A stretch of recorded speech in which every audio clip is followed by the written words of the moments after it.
Good morning and welcome to Brandenburg News Network. I am Donna Brandenburg and it is the 24th day of January 2025. Still getting used to the date here, and welcome back. Man, I had like 9 days off and it was just absolutely crazy how much was going on there. And we're going to talk about some of the things that were going on in DC, because nothing, and I mean nothing, is what it appears there. It is crazy. It is chaotic. There is you can definitely see that this is a foreign land instead of part of the United States. There were, I was kind of involved a little bit with the release of the hostages or the prisoners in Michigan here, the J6ers, as well as being in contact with people from DC. And the fact that these arrogant pukes in DC, the swamp rats, actually defied President Trump's orders and said, no, we're just not going to do that. Why? Because it's a foreign land. There were so many good things that happened, though, and the role of good things just keeps getting better. However, I think we're in a time where we're dragging this out into the light, and we need to talk about this. We need to talk about the hard questions, the hard subjects that need to be addressed as our nation, as one nation under God, not all this fractured nonsense out there. But we're going to be talking about that this morning. So this morning we start out with Off the Grid with the normal cast and crew of merry men and women who don't care if the grid go down because we're prepared. That would be Shawn Starry, Karen the Riveter, Dr. David Kent, and Ralph the IT guy. After that, we're going to have on Dr. Andrew Huff, who is recently appointed by RFK Jr. for a position in HHS. I think this is going to be really interesting because part of his job is both chemical and biological weapon preparedness. So it kind of like folded in together, which is kind of cool because I didn't really plan it that way. It just sort of worked out that way. And I'm going to invite my friends on right now to say hi to y'all, and we're going to be talking about lots of things. How's everybody doing? Good. Good morning. Good morning. I think potentially your concept of 9 days off might be a little different than most people's concept of 9 days off, as much work as you were getting done. But you know what? Thank you. I was on the go there so much. And I want to tell you what I saw, because the nothing is as it appears at all. So I was in the Senate, I was in the House, I was in the tunnels underneath. I was all over. I had pretty much clearance for going anywhere and everywhere, just about. So it was very interesting to see how the barricades and everything were set up. And I can tell you right now with absolute certainty that their security was not about keeping the buildings or anything else like that secure. It was about creating as much chaos as they could in that foreign land of DC. Wow. This was about retribution on we the people. It was about actually creating an emergency situation, not keeping people safe. And when I saw it the most was when we went to one of the balls on the 20th at night after the inauguration, and seeing exactly the chaos that the DC swamp rats were creating to deny access to people that were going in there to the balls and everything else. Most people in this sub-zero weather were being dropped off between a mile and a half away, and they had to walk in. And to get past the barricades, they had snow plows. They had the Jersey barricades. They had this metal barricades. They had this thing cordoned off like you can't believe, like there was an imminent threat, and there just wasn't at this point in time. Okay. So, and what we also saw is I saw that our phones were all hacked. When we drove in there, they kept sending us, GPS kept sending us away from the area that we were supposed to go to, and putting us on these endless loops out and right back, endless loop out and right back. But we kept getting farther away. And finally, with my buddies that I was with that day, I said, I'm done with this right now. We're going old school, and I'm reading the friggin' map, and we're going to do this a different way. So ignore the GPS, ignore the signals, and we're going by an actual map.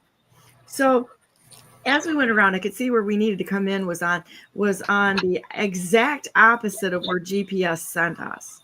In the midst of this, there were strobes and emergency strobes everywhere. And I wanted to bring this up because I wanted you to comment on this, Shawn. They were not on vehicles. They were not on anything else. They were on fences. They were on poles. They were on buildings. You couldn't go hardly, 20 feet without hitting a strobe somewhere of some sort that was hitting you in the face. Blue. Most of it was blue, which I thought was supposed to be at emergency vehicles, but it wasn't. It was on fences. It was on openings into the, past the barricades and stuff. It was pretty much everywhere, and it was bullshit. So I start reading the map. We get on the other side. Erlina was there too, and she and I were going back and forth, not we're getting this thing done, kind of a bantering back and forth where to go.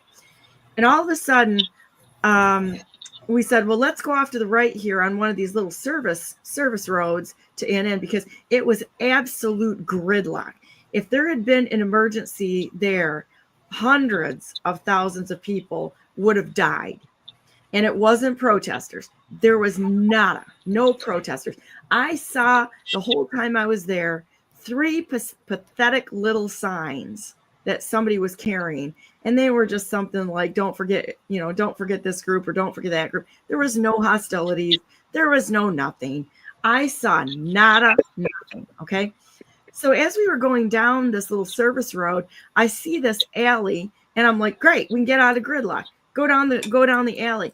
We went down this little alley and jumped out behind all the barricades, and it was like total peace and tranquility there. Unbelievable. Outside, it was dangerous. People were moving around trying in panic to get in. They created that panic, and it was the DC swamp. So we jump out behind the barricades, having to go to our event that we were supposed to go to, which we had a bunch of friends there, including a bunch of well-decorated military generals, and it was interesting. Okay, we get in there. We drove right up to the front door. Couldn't believe it. Everybody else there said they had to walk all of this sub-zero, and we just drive right up to. Once we were behind the barricades, nobody stopped us. Nobody said a thing. We drove right up to the building. It was incredible. So that's kind of how it worked and what I saw. And furthermore, the last time I was in DC, it was when there was all this talk about the graffiti everywhere. President Trump was talking about it. Everybody was talking about it. And I'm going to tell you what right now, there was no graffiti. There was not one bit of graffiti. It wasn't on the Lincoln Memorial. There was no graffiti. There's zero, zip, nada. Peace and tranquility reigned around those monuments. However, with that said, so there was 2 big errors in the news. Graffiti, nada. Protesters, nada. Only threat was from the DC swamp. And they were doing things like, once you came out of the events, they would have snow plows or these big vehicles that were turning on the exhaust and gassing everyone to make it absolutely unlivable to come out of these events. So what I can tell you they were doing, it was retribution on President Trump, the rightful President Trump, and his supporters. And I'm going to say right now to the DC swamp, you are so screwed right now. It's not even funny, because all of us saw it. President Trump is writing all these orders, and I'm pretty much extra sure that all of these people in the unions that have gone along, in fact, Erlina went outside and gave these guys all kinds of heck on the street. What are you doing? Knock this up. She came out in her long dress and her full-length knit, and she's just telling them exactly where this is going, right? Funny, hilarious. Absolutely hilarious. Those ones that are in the unions, you're just as guilty as the ones above. And somebody actually said, well, we have to do this. No, you don't. So somebody's telling them from above to basically attack the Trump supporters by extra means. But we weren't dissuaded. We didn't stop. We just kept going, and we're going to continue to go. And that's just the way it is, because that's what we have. We have no reverse gear. We're not stopping until the very last swamp piece of crap is cleaned out of this nation, not just DC.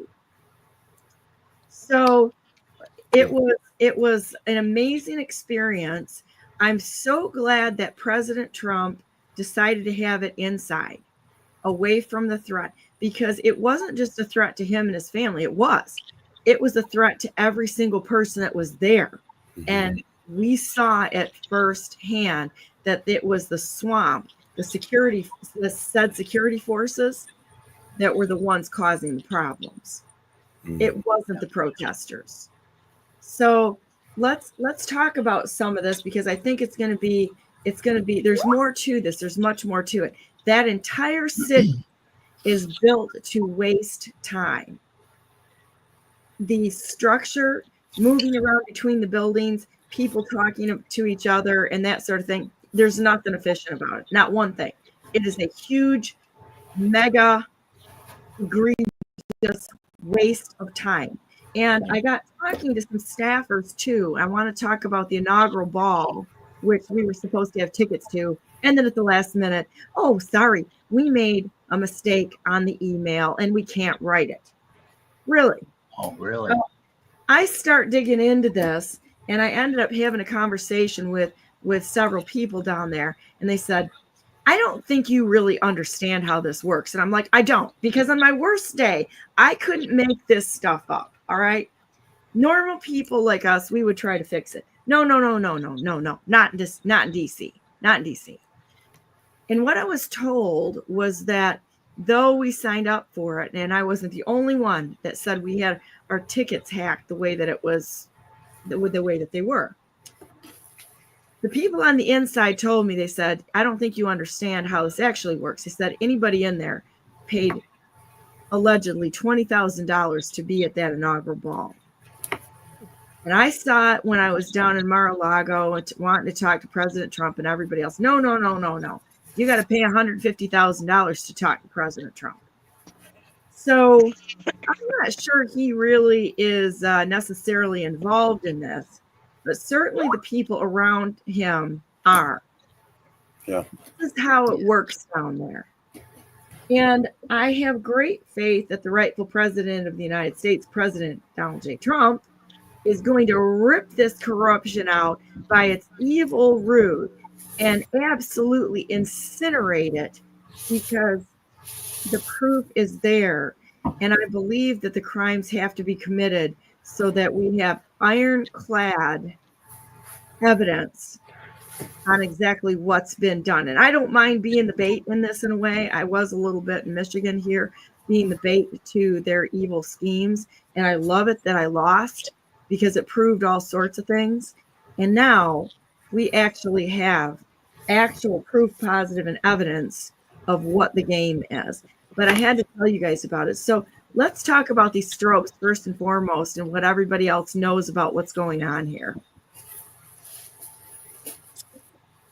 I did see something that was pretty egregious. All those purses. Did anyone see that video? Like all these women, or everybody was waiting in line for hours in the freezing cold to get in to the arena. And then they don't tell anybody. You get to the front and they're like, oh, you can't bring that person. And people, there were thousands of just dumped on the street, like, very expensive, fancy purses. And women, that when they came out, they were all gone and they were pissed. Like, yeah, that's a mess. There's no lockers. There's nowhere to put them. They just said, you can't get in. You're not allowed in with the purse. Got to do something with it. And what are you going to do? Go back to your hotel and then go back in line for 6 hours? Well, what I did, and I was in the Library of Congress again, and we also went to the National Archives, because there were some things that I needed to see there and people I needed to talk to. So we had access to go into, they just opened up several areas of the Library of Congress, the most beautiful building, hands down, in DC, in my opinion. It is inspiring and it is amazing. So we were getting ready to be able to have access to actually walk on the floor in there, and no purses. And I'm like, if you think I'm leaving my purse out here, you're nuts. I'll be coming back at a later date. So I just turned and walked away and talked to a few more people and moved on. When you go there, remember, don't let your emotions get away with you, because that's what they want. If you're going to carry something, make sure you carry only what you can carry directly on your person. Yeah, so it's a very evil place. I don't know about you guys, but like when I go somewhere, I sometimes can feel like something's just bad here. Places in New York and stuff. But when I was in DC a few times, the couple times I've been there, I always get this really bad feeling. And I had the same feeling when I was in London. Like, and this was before I was into politics or anything. I didn't know anything about this stuff. I could just feel like something just bad here. You're annoyed. I felt like annoyed most of the time I was there, just annoyed at the nonsense. So I have another picture. I haven't posted it yet that you guys are going to think is really amazing, because I did get to meet with quite a few people, senators, and people of very, very hard to explain influence and importance. Okay. So not everything there is what it appears. I'll post the one picture in a minute. It's going to blow your mind. But I'm going to tell you right now, I came back and I was in court on Tuesday in one of my court cases. Found out some information here. This was all about the signature gatherers and such, which I think is really super interesting, because they tried to get me to sign a tolling agreement last month. And it was one of those things, you got to go with your gut. Okay. And I'm like, there's something wrong with this. Why did they want me to take a pause and retract this case? It didn't make any sense to me. So I'm like, not going to do it. Magically, within a matter of 2 weeks, we have a court case, and they were saying that the statute of limitations is going to run out. And I'm thinking, we got 6 years, and it was already filed within that. So they're lying their ever living behinds off. And so I'm just like, yeah, I'm not going to do that. So we show up at court on Tuesday, and I want to tell everybody, without saying anything right now, that I'm pretty extra sure that in the next few weeks, we're going to see some fireworks here that are going to be, oh my God. Thank you, Jesus. It's happening. And it's going to happen at such an epic level that everyone is going to be shocked. Because we're just seeing their minimum of what they want us to know and see. We are not seeing what's really happening behind the scenes. You can make some assumptions. I can make some pretty big assumptions right now. I mean, huge assumptions, but the storyline is starting to unfold. I think if they dumped the storyline onto everybody right now, people would absolutely lose their minds, because of the personal amount of arrogance of thinking that we know what's going on, because it gives people the feeling of being safe and in control. Right now, it's a lie. You're not in control. We don't know what's going on. That includes myself. I can make some assumptions, but we don't know what's really going on. And so we can go forward knowing that God's in control. That's all I need. I don't need anything other than that. Next step, who knows, but we have to realize that we are part of the narrative, not on the side that we think we're looking at, but both sides. I saw clear evidence of that when I was in DC, because people we were told to hate, I don't think that they are exactly what they're telling us. Remember, if we are in fact watching a movie or watching things unravel, there's good guys playing bad guys, and they're the best. And there's bad guys playing good guys, and we're going to have to watch with a little bit of what my grandfather would do. Well, because the biggest one that I saw that was crazy is going to blow everyone's mind on his role in this. And I can tell you, it is going to blow your mind. I'm looking forward to that. I'm okay with that. I've been trying to keep an open mind. Inauguration Day was rough for me because I want to be super happy. We as a nation, as a country, we really could use a good day. we could use a day where we go, okay, we're totally winning, but I still have reservations, so I can't be. I want show me the money kind of thing, and I did see that there were some positive things actually happening across the country, and I'm still reserved in those things being facts. I'm being fed information. Is it everything happening as I am getting it? I'm not sure. But I'll just accept that some things are moving in a positive direction as promised. But I still don't know who the guy is that just took an oath. I'm still in that place where I might be crazy, but I'm being open minded. I don't know who that guy is. I don't know who Benson is. She's running again. Is that really Benson? I don't know. And this Nesbitt thing, all I can do is go along with the show that we're being told, but observe from a distance and not, like you said, not get emotional because that's what they want us to do, but go, okay, they're trying to get me emotional about something. Why is that? Always stay above the news, quote unquote, because they're always Yeah. trying to get you emotional and throw you off Yeah. balance. And Well, I you think the have to normies are constantly, feeling good. constantly weigh what information you're getting that you feel comfortable with. Sometimes I watch the ABC Evening News. Is typically what we watch for the weather here. And so I'll go ahead and listen, and sometimes I'll write down what the main topics were and where I heard the bias. Because I know that a lot of my followers aren't watching the news. They don't want to. But for me, it's what are they trying to tell us, and what's the angle that they're bringing it with? Well, Because let that me tells me a little bit about what's actually happening. well Too. let me tell you something, okay? So I was on the ground. I was in court this week. There's lots going on, and I'm going to tell you that it is my opinion, and you guys know me. I wouldn't say this unless I had a huge amount of confidence in this. It is my opinion that we already won, Oh yeah. and that we're going to go through a time that's going to be a little bit bumpy because of us, not them at this point. Yeah. The panic that people have the ability to go into when things become unfamiliar or things get bumpy is where the problem is right now. I believe that we already won.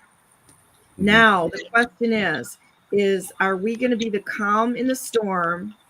We need the storm. This evil has to be ripped out by the root and incinerated into a little black smoldering pile of ash.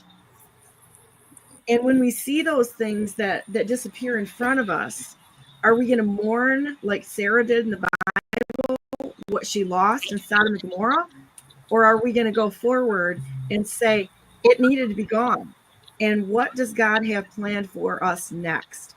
That's what's going to change everything right there. Yeah, I I've been unconvinced Sorry. for a while that the good guys were fully in control. I tend to think that there's very few people out there that are truly either completely good guys or bad guys. In that a lot of them have been compromised. However, there's a few things that I saw this week that were unrelated to the inauguration that were happening outside of that entire distraction that have me pretty well convinced that they've got a lot better control over it than what I thought they did. This week, yep, I agree. Yep. I saw it too. Yep, and it was not related to the news, not related to the inauguration. This was just other stuff that was happening in the background. And there was a lot of good stuff that happened. Well, maybe in the background, I think maybe they're, that I can see the plot being set up where we're going to have these mayors and local town officials and school boards and stuff, trying to keep the federal ICE agencies and agencies from doing what Trump has ordered them to and what the party of people want with getting these criminal aliens out. And you can see it being set up right now. Oh, these people aren't going to do it. and the federal's going to come in, and maybe that's a chance to legitimately take these people off the chessboard. I did have one thing too that I noticed when you were talking that is kind of unrelated to the news and more just an off the grid note, and that's when you were talking about the GPS going haywire. Everyone should have a some offline method of having maps, ideally paper, but then also probably augmented with an electronic system where you can fully download current and updated maps. Something like there's a bunch of apps out there, but like the Organic Maps app is an open source one. Lets you download it, do stuff offline, but don't trust your GPS position even with that, because right from the start, the GPS system had the selective availability system for intentionally introducing inaccuracy into the GPS signal. Here's what I do anyway. When it comes to maps, I have maps of every major U.S. city and states. Every one of them is laminated, and I use a little magnet system, just a little round, two little round magnets that I want. If I'm trying to, I want to mark the map somehow, I'll put one magnet in the front, one in the back, right at that location. But here's one of the things that my wife and I did years ago when Google first came out. And you know how they had the beta system where people were taking pictures of like landmarks, right?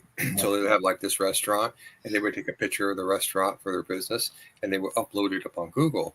Well, you can go on Google nowadays, and what you can do, like what we do, is we actually print out the directions.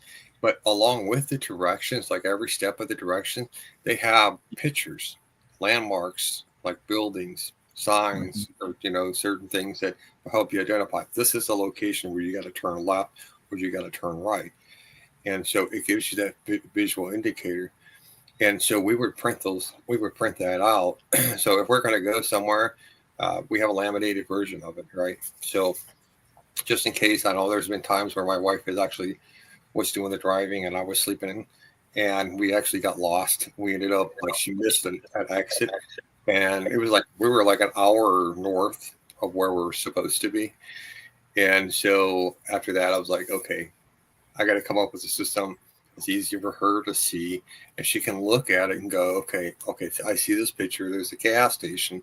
So I need to stay on the interstate. I need to stay on the left. Don't get off there at Floyd, right? Just keep going on the left side. And that'll take you all the way around this bend, and it'll take you all the way straight across to where we need to go.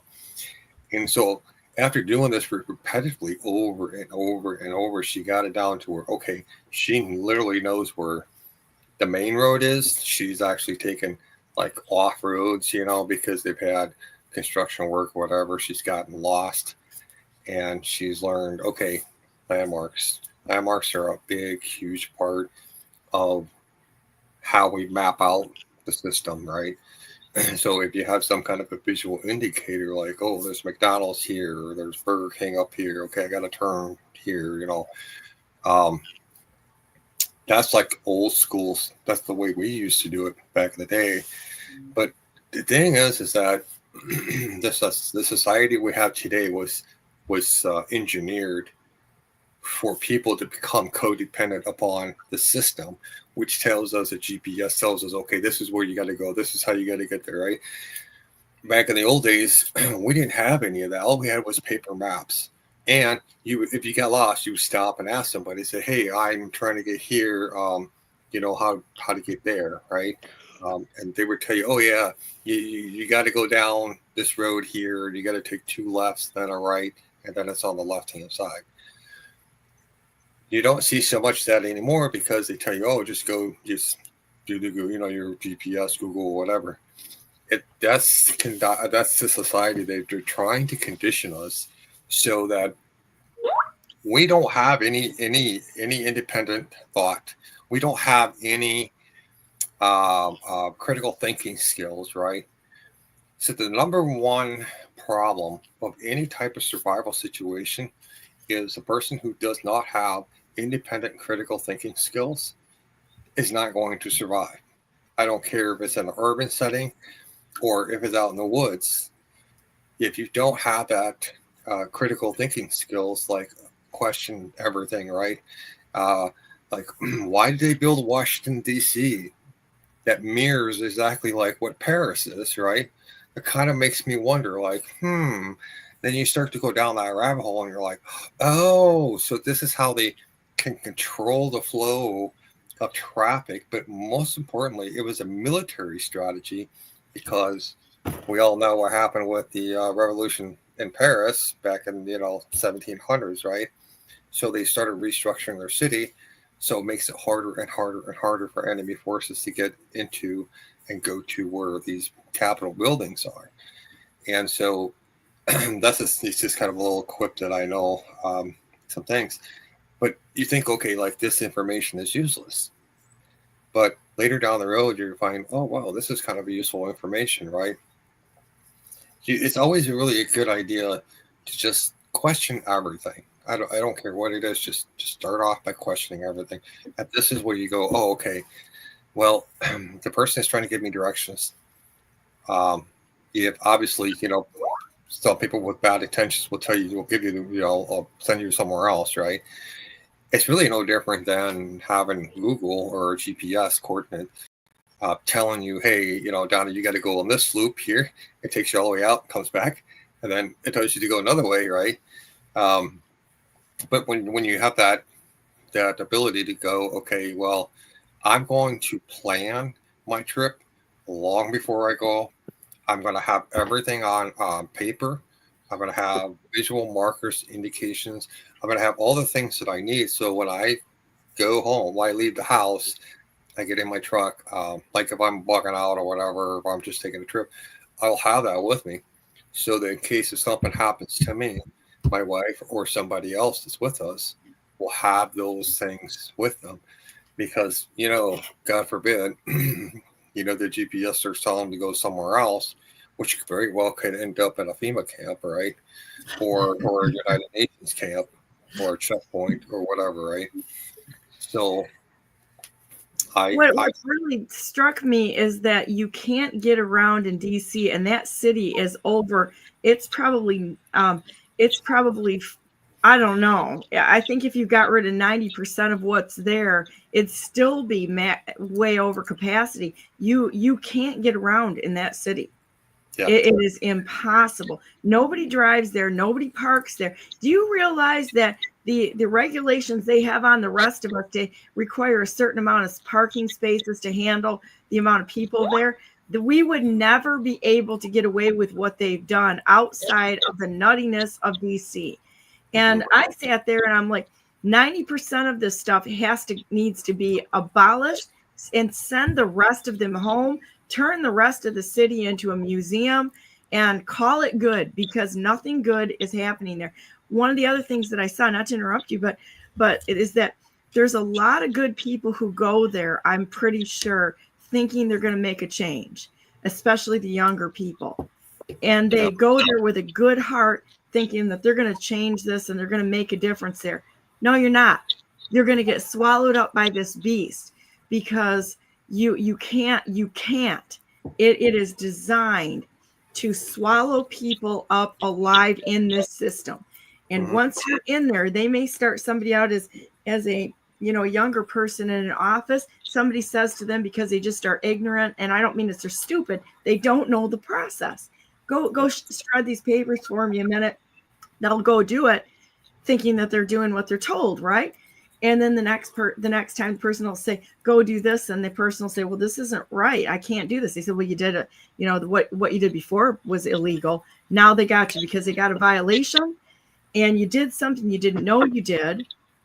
And and now you're blackmailed into it, or they're blackmailed into it. And there's not enough people out there that would look at them and say, screw you, I'm out of here. And you're going down at this moment in time because you gave me those directions. So guess what? I would be very afraid if I were you. And that's what needs to happen. But very few younger people or even older people have the fortitude to do that.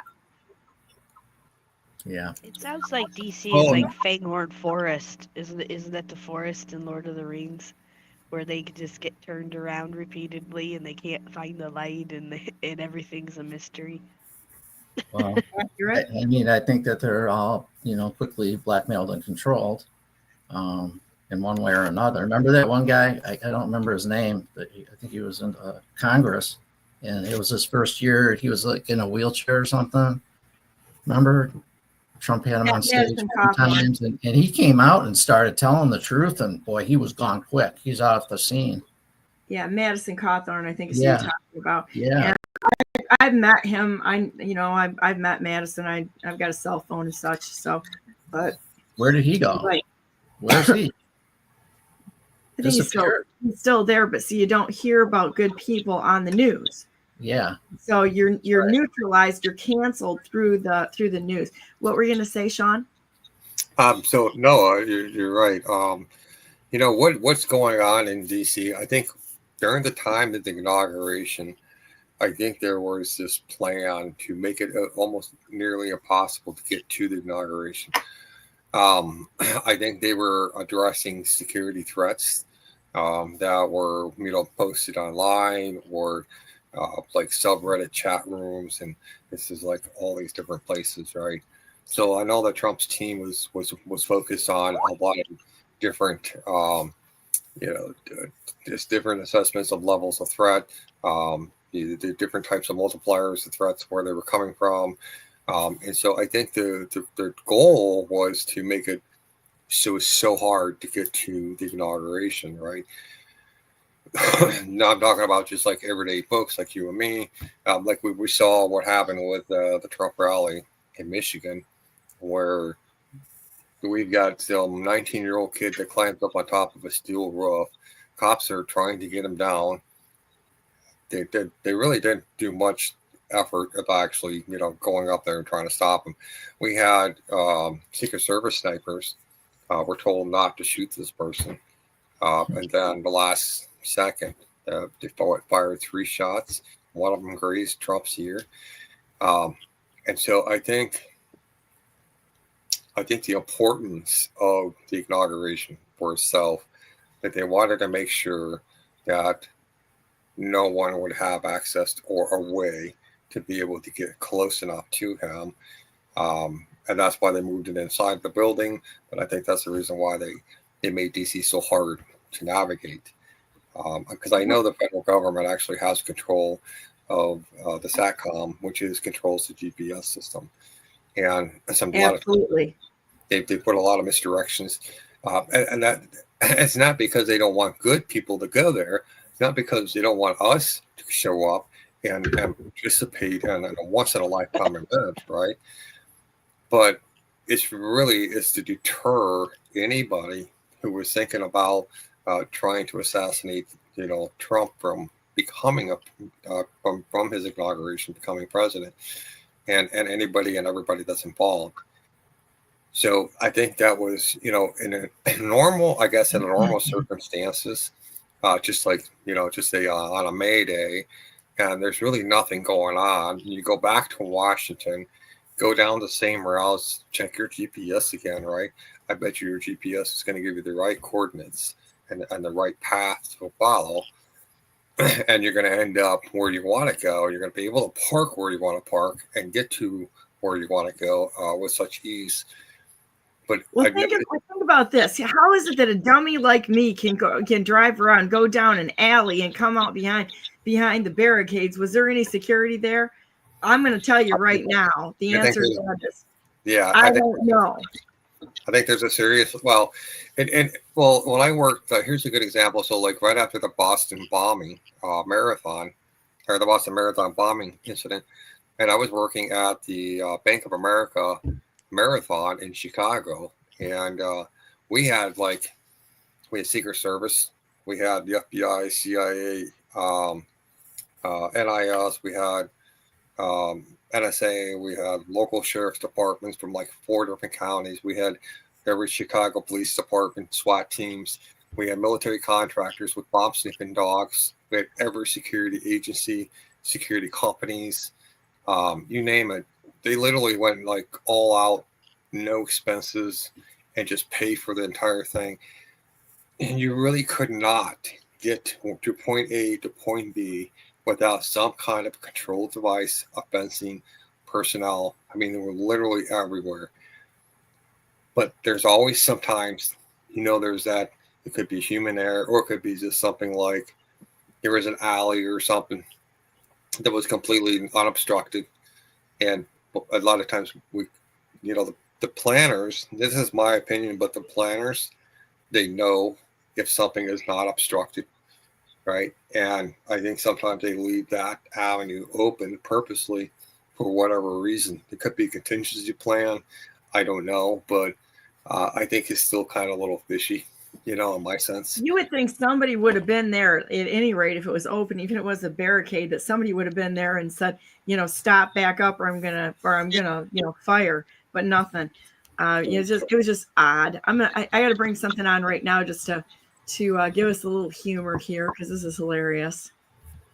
We're experiencing a heat wave here in Michigan. This is my friend Robert, and this is how Michiganders, Karen. This is how Michiganders celebrate a heat wave. At 26 degrees. Now that's warm. Good. That's healthy. It's good for you. Yeah, I'm going to show you something else that's kind of cool. So I started posting such stuff. I've got more stuff to show you because it was crazy. I went into one place and lo and behold, everybody's wondering if Betsy DeVos, who was part of allegedly paying off Pence and all this, was actually getting along with Eric Prince. And lo and behold, I walk into an event, and there they are sitting at a table. Betsy, Dick, and Eric, and I believe his wife, were sitting there. And Eric had this oh shit look on his face, and I just walked right over to him, got a few pictures. I thought that was interesting. So anything that Sean Ryan's putting out there right now is fairly suspect to me. And then let's check this out. I don't know if you can see this. I'll get my cursor out of there. But look at the foot. This is on my Telegram channel. Look at what we have there. He's got a boot on, and I'm not Pompeo. And I'm pretty well convinced that the day he showed up 60 pounds lighter, that we've got some sort of a double or somebody there, because I'm not buying this. However, kind of interesting. And lo and behold, there you go. The DeVos connection, that DeVos who resigned on January 7th, right after January 6th. And lo and behold, Pence got paid 22 or more. I've heard much larger numbers, dollars, standing there with Pompeo, who allegedly did not give the information up to actually keep things secure. So as I'm going to say this right now, guys, there is an awful lot going on behind the scenes, and just watch and go, well. Brandenburg's pretty sure that the good guys are in control.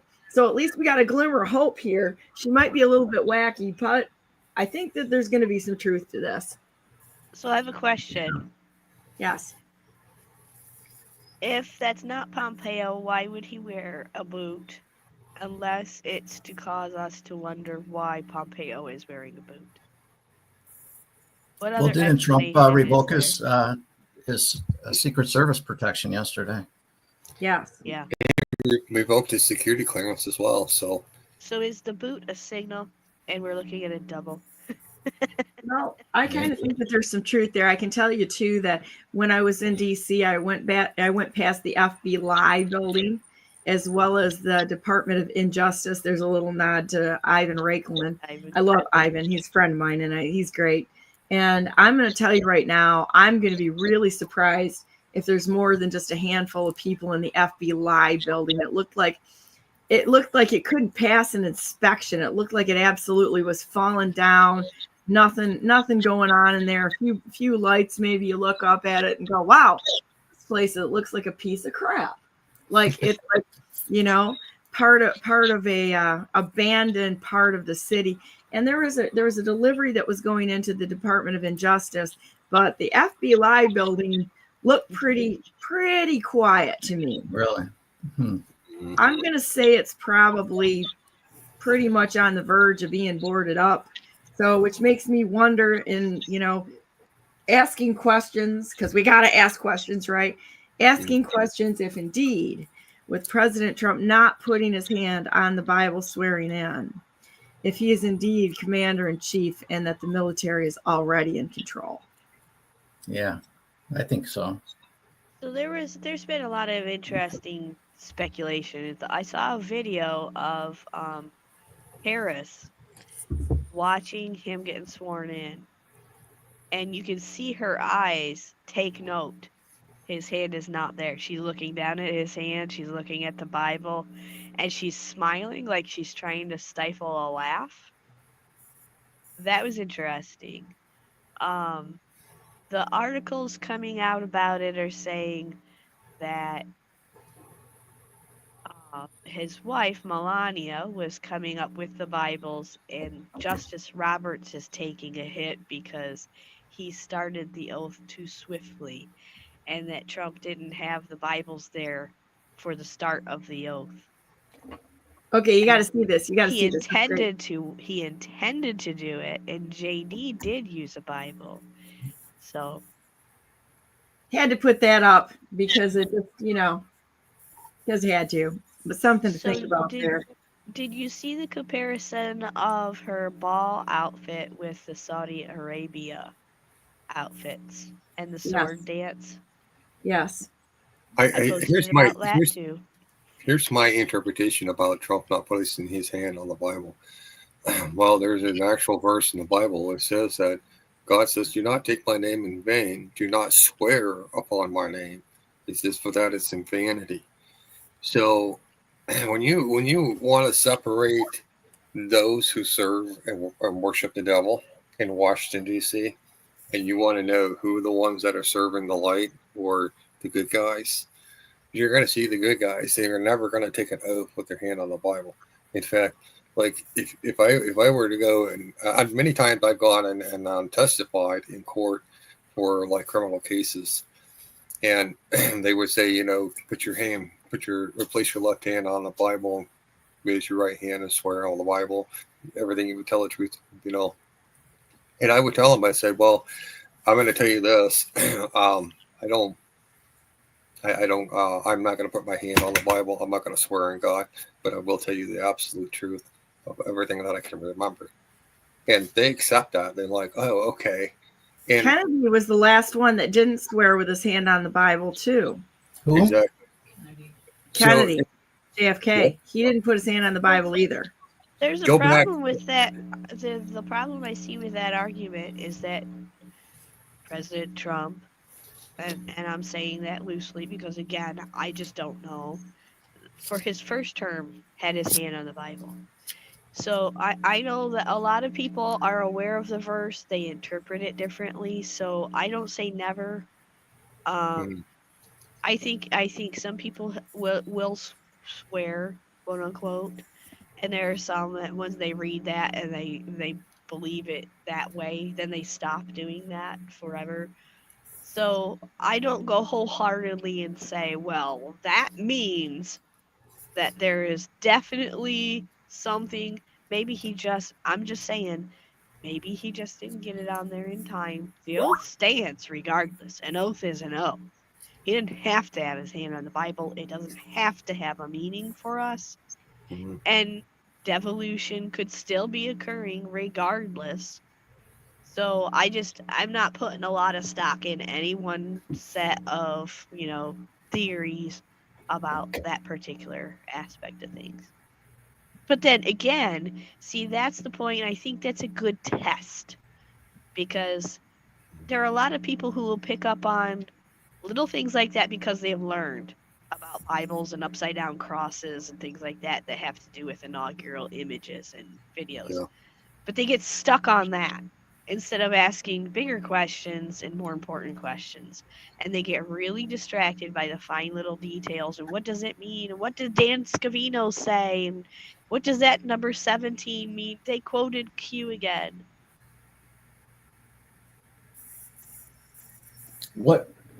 Going back to the beginning of this, what are those strobe lights that you were seeing all over? Well, if they had any, I thought that blue lights were supposed to be for police or, that sort of thing.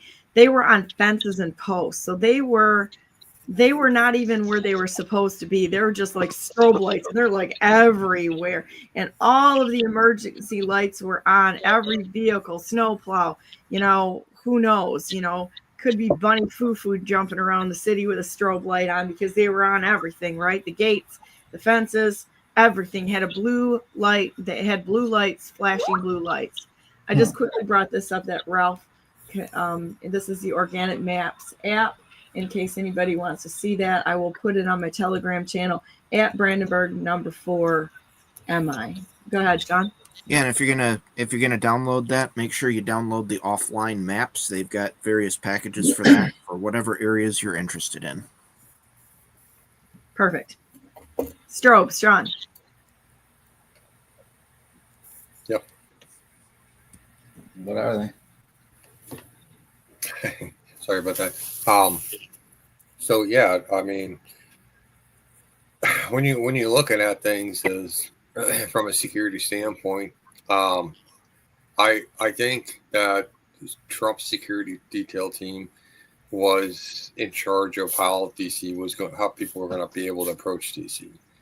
I think that was done intentionally to keep him safeguarded. Because if it was any other time of the year, you obviously you really wouldn't have any of those problems. Take a look at January 6, 2020. All the people that went to Washington, D.C. to see Trump, they had no problems. They had, unfettered access to everything. And we know what that result was there was the biggest con game that I've ever seen. This happened in Washington, D.C., where they literally started arresting people shortly afterwards because, Trump supporters incited the riot, blah, blah, blah, blah. But then all the little mechanisms of how they went about this. But to understand, to let all these people in, unfettered access, there's hardly any security detail. And I've worked in the world of security for so long to know that there's meetings. You're talking like 6 months to a year out. There are meetings of the heads of each department that are sitting down and they're like nailing down, how they're going to be controlling the traffic, who they're going to allow to come in, who's going to have access to everything. So there's literally nothing kind of left to the wayside. Like, oh, we forgot this. No, it's so very well thought out, and they have like a lot of the top security experts in DC. They knew exactly what they were doing. They wanted unfettered access on January 6, 2020. I'll be right back. Talk amongst yourselves. Okay. So this is where we get into Trump inauguration. You're not going to get unfettered access because they want to make sure that this goes off without a hitch, obviously. So they're going to make it really, really hard for just your casual everyday person to be able to get there. But once you've kind of figured it out, if you've got to be 2-3 miles away and find a parking garage, and then the amount of time it takes you to get from point A to point B could take you, half a day just to get there. Well, that's their whole intent, because this is how they can be able to have control of access to information. They use a lot of facial recognition software and a lot of their street cameras. So at any given time, there's like 60 million people in DC. Their faces are being constantly scanned at a rapid rate of like, it's like million bits per second.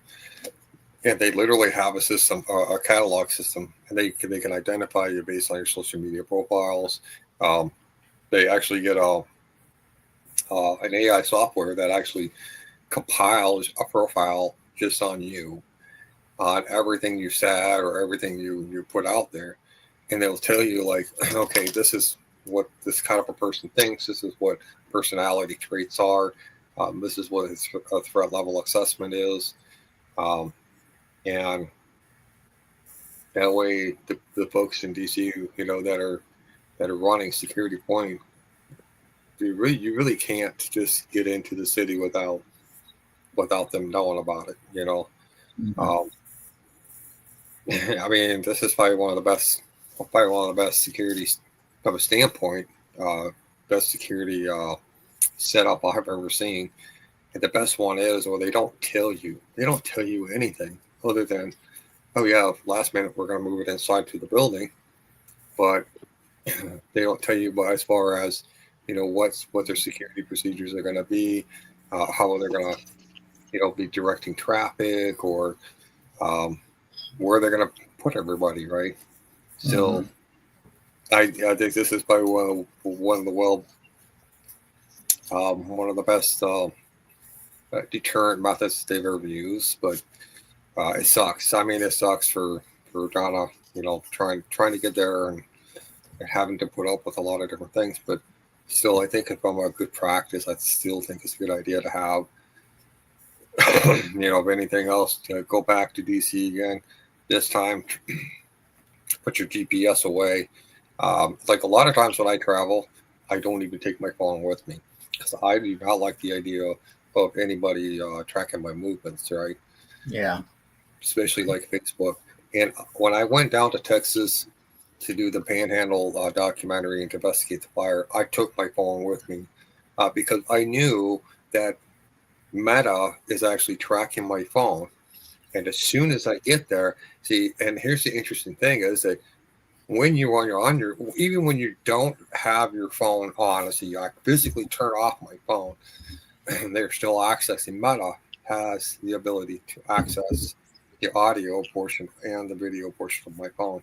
So anytime I talk about, say, I'm down here in the Panhandle, or we're going to investigate this fire, we're trying to raise, donations and blah, blah, blah, those key words, they come into play. And then as soon as I open up my phone and my Facebook, I pop my Facebook up. You know what the very first thing I saw? I saw BlackRock employees. Oh, no. Putting ads out wanting to buy properties from the farmers who have lost their properties in the fire. And I started shooting every single one. I saved them all. I was like, hey, thank you, Meta. Thank you for giving me this information, But it's that's why I kind of go through the practice. I don't take my phone with me. If I do, I'll take my old flip phone, and let's count my burner phone. I'll take that with me, and it's got no GPS in it. But I'll have my paper maps with me. I'll have them, like a lot of them are laminated. But also from memory, like, okay, I'm going to DC. I want to make about as many trips as I possibly can, right? So I figured out where the main vein is, main artery, and then from there, where the side streets are. When I get there and say, okay, I'm going to spend a whole day just walking around, just checking out the side streets and check this out, check that out. And then by the time I get my 60th trip there, well, you're going to be like, well, I know where everything's at, I just take this road here, just take this road. Somebody's in the back seat probably with their phone. They're like, well, the GPS says, screw the GPS. The GPS doesn't know what it's saying. It's trying to tell you, you got to go this way so you don't reach your destination. So experience by repeating over and over and going to different places, get lost, right? That's part of the whole process of the experience is, hey, just go ahead and get lost. And when you go through this process, you wasted, $100 worth of gas driving around. But the thing is what you learned is, okay, there was this landmark. Okay, there was this landmark. I had to turn here, or I had to go here. I mean, that's completely priceless. And yeah. I just posted a link where, I don't know if you guys have seen these sunglasses. Try wearing a pair of these in an airport. They really work. They literally cannot track you or do the facial recognition if you put these things on. They do something so cameras can't see through them. So you're talking about the eyes, but you're not talking about the facial features. Yeah, the eyes. I think that's how most of them work now. Like the technology is way more advanced than we know. They literally can look at the back of your eyes, your retina, and everyone's retina is like a fingerprint as you're walking. And if you wear a pair of these in the airport, the security will come out and grab you. You wear regular sunglasses, you can't wear these. They know. Have you been grabbed in an airport over them? Yeah. That's why I have to walk everywhere nowadays. It took me like 3 weeks to get to Florida. on my bike, my bicycle. I like avoid that airports that picture hook her up. of that guy that was in the airport, and he says it's not gay if it's TSA, and it shows the TSA like patting the guy down, and he's like literally standing there, and then TSA is like literally patting this guy down, and I was just like, oh my gosh, that's the funniest thing I've ever seen. I've been very strongly tempted. I've been very strongly tempted to go through security in a kilt just to screw with them.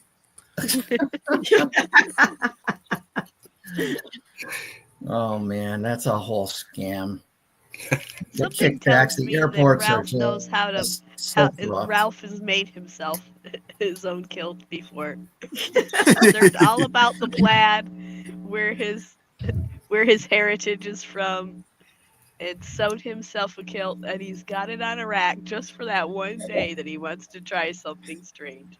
Yeah, that's gonna be too bad for the TSA guys. I remember when they first started locking down, and I was stuck in LA at the LA airport when all the security came up, and it was kind of okay. So I am a supreme smart aleck. Okay, I really am, and so I was powerlifting at the time, and so I was in pretty good shape, right?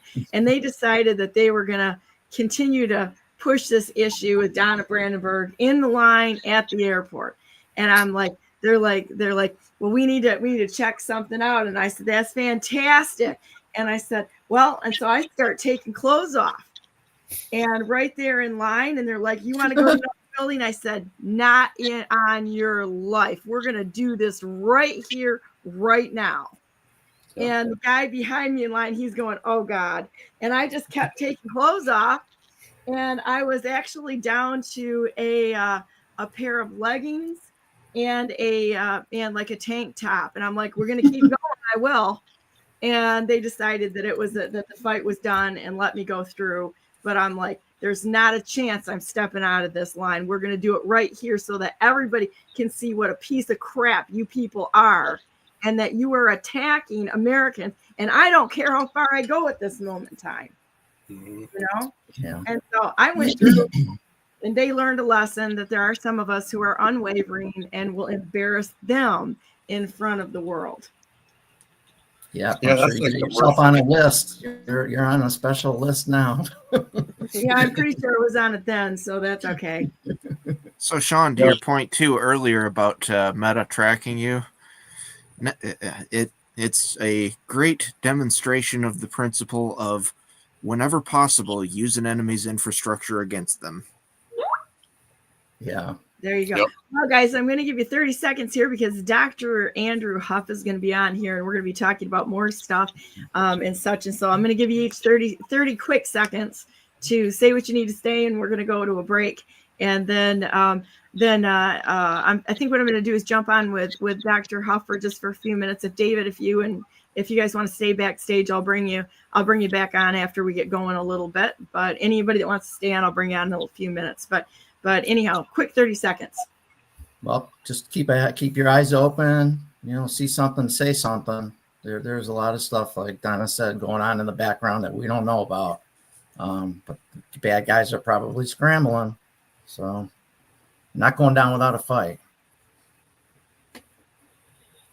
Ralph. Don't believe anything you see. Don't believe anything you hear. Question everything, including the people saying that you should question everything, and don't believe anything you see or hear. That's right. Shawn. I love that. Boy, that one's going to be kind of hard to top. I would have to say, my final statement for the day is this. There's a lot of moving parts to whatever's going on in the DC, just like a lot of things in life. Don't put your faith in the human institutions, but give your faith in God and Jesus, because there's a lot of things that we may never know about, but there will be some things that we may know about. But don't get hung up on the details and just enjoy the process. Karen. Yeah, I like what he just said. Don't get hung up on the details. Enjoy the process. Well, that's a cheap way out. No, I mean that's what I've been thinking the whole time. But also, like in this last week, My husband and I both got sick, and we already had on hand most of the things that we needed. Uh, he likes Fisherman's Friend. Uh, Not for me, but so I actually purchased that while we were out with something we didn't have on hand. But just a reminder, this kind of weather happens in Michigan. It does get cold. All the things that we talk about on this show. Are you truly prepared? There you go. We had And you know what? We're gonna move forward here. And with that said, lean not on your own understanding, but in all your ways acknowledge him, and he will make your path straight. We'll be right back with Andrew Huff. Thanks, guys. Love you all. You're amazing. Yeah. All right.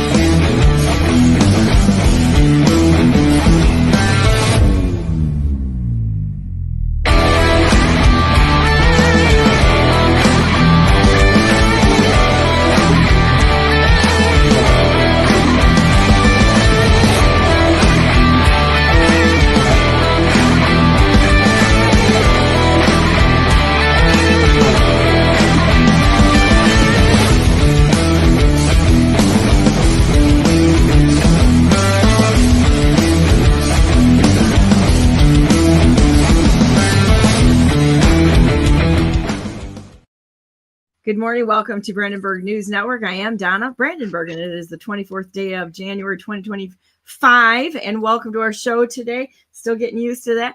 I'm going to bring on my next guest immediately, Dr. Andrew Huff. He is a recent appointee by RFK Jr. and let you talk about what your adventures are. Hi, Andrew. How are you? Fantastic. It's been a crazy, I guess, week in this new. Well, I'm technically a nominee, but we'll see how this goes. It's the politics in DC around all the different nominees and what's going on. It's absolutely insane. I've never been through anything like this before, and if I'm selected to advance to the next round, I'm proud to do the job. Well, I was really happy to see you in DC. It was very nice that we got a chance to visit. Tell everybody what your new very, very, very long title is, and let's talk about these nomination proceedings and everything else that we saw in DC, because I was like, this place is a complete and utter abysmal, convoluted mess of wasting people's time in DC. So the convoluted title is the Administrator and Assistant Secretary for the Administration of Strategic Preparedness and Response. So that's the national security health function of HHS. It spans across 16 government agencies. Basically anything related to health security, whether it's biological, chemical, radiological attacks on the national security side, to emergency response, which is oftentimes national disasters. So for example, right now with the wildfires out in California, Health and Human Services obviously has a role through what's called ASPR, that's the sub-agency, in making sure that these people are provided for in terms of health, nutrition, and actually overall health security, which is everything from infectious diseases to viruses to making sure that people are fed. I was really glad to see you, and I was glad to see you were nominated, because I mean, I approve you. You should get the nomination. There you go. You got the Donna Brandenburg stamp of approval right there. But what I was saying is that these nominations and there's definitely kind of a war going on in ideologies in DC, and that's what I mean. It's convoluted. It's the processes are convoluted. Everything wastes time and such, and they're trying to keep good people like yourselves out of these offices so they can continue to keep their power structure in play. And they're so screwed. They're so screwed. It's not even funny. But let's talk some more about that and the nomination proceedings. What are they doing right now? Sure. So first, to address the elephant in the room, to get at what I think you're highlighting, is that the MAGA coalition is really a bunch of factions that were warring up until 6 or 7 months ago. We had Kennedy Democrats, we had hardcore conservatives from like the 90s, sort of the Newt Gingrich, President Bush types. Then we also have the Christian Coalition. We have MAGA/Patriots, and then we also have libertarians, like card-carrying libertarians. So these are all the people that ended up backing President Trump and JD Vance in the election. And it was all kumbaya at the RNC convention, which I attended as the first district elected delegate.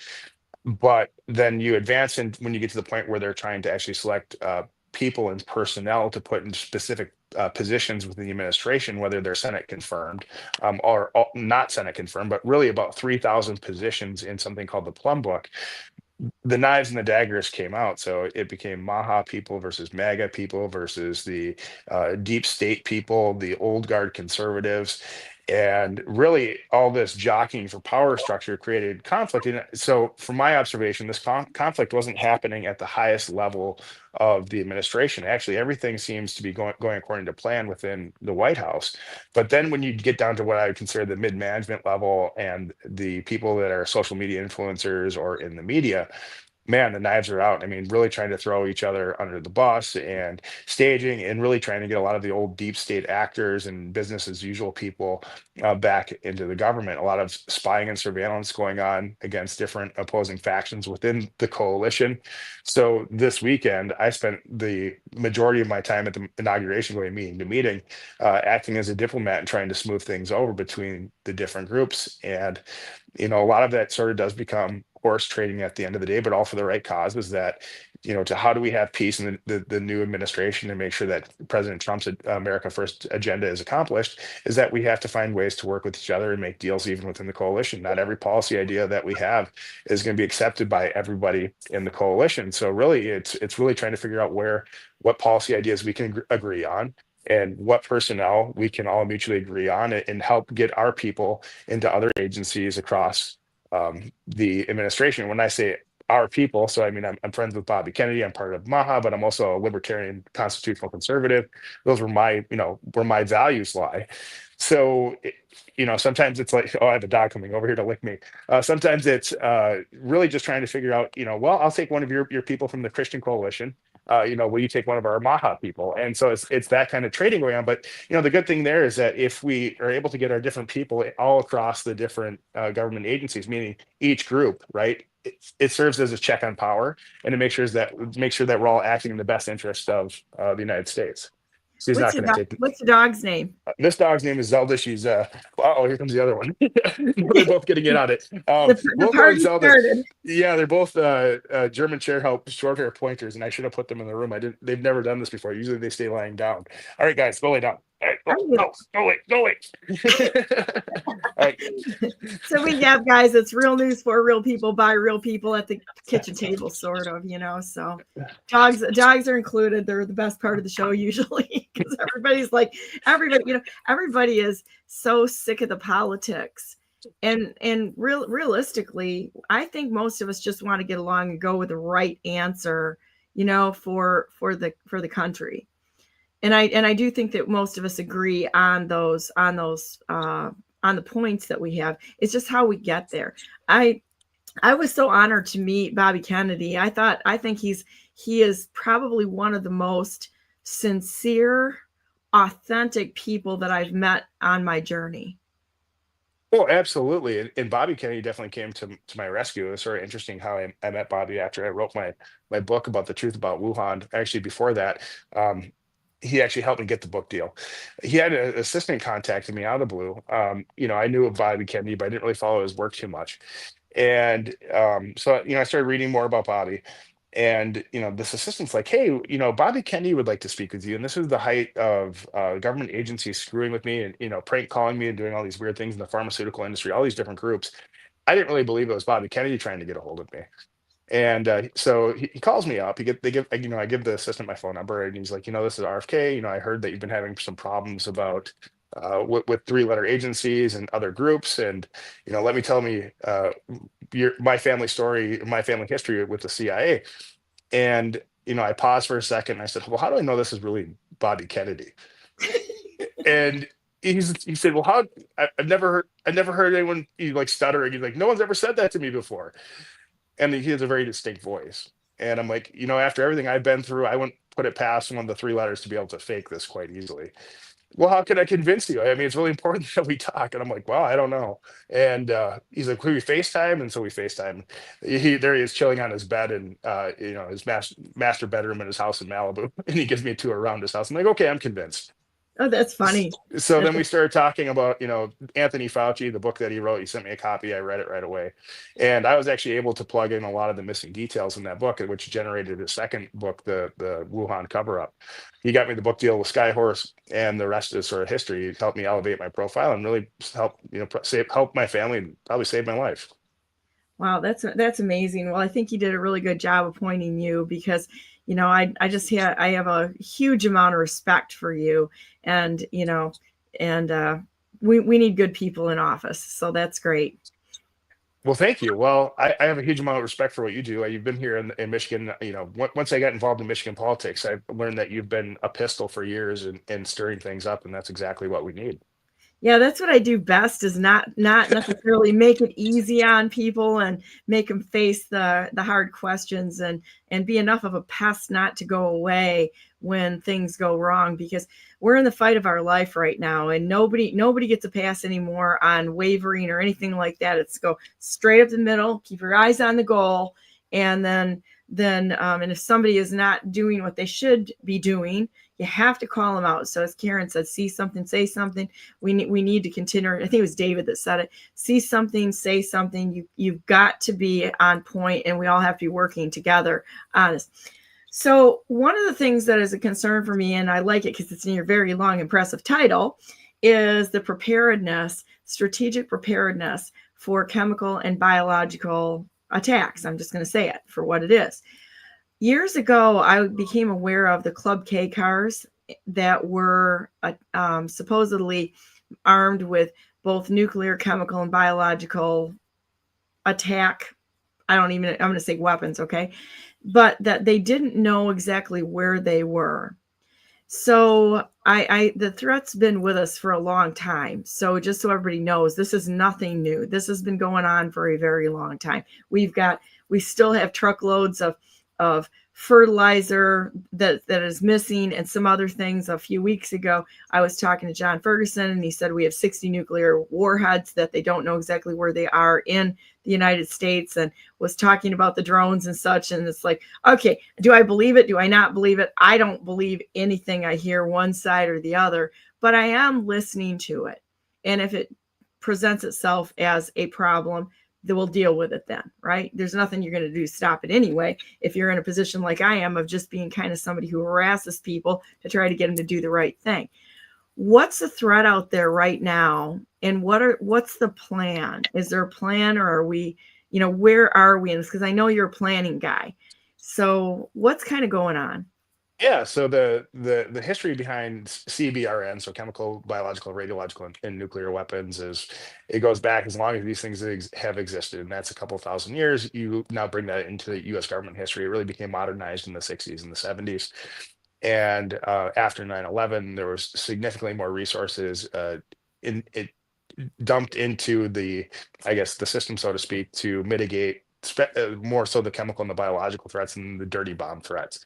The surveillance technology systems that exist for chemical and biological attacks are quite robust. So it's actually, the US government has quite a capability for surveilling with multiple means. So satellites, aircraft, on-ground vehicles, actually man-pack systems, as they're called. So sporting events, the inauguration, all these types of large gatherings are heavily monitored by the U.S. government for an active threat. So meaning if someone actually releases a biological or chemical weapon, they can get on top of it quickly. So that doesn't stop people from being exposed, but it helps mitigate the risk and contain something if it were to happen.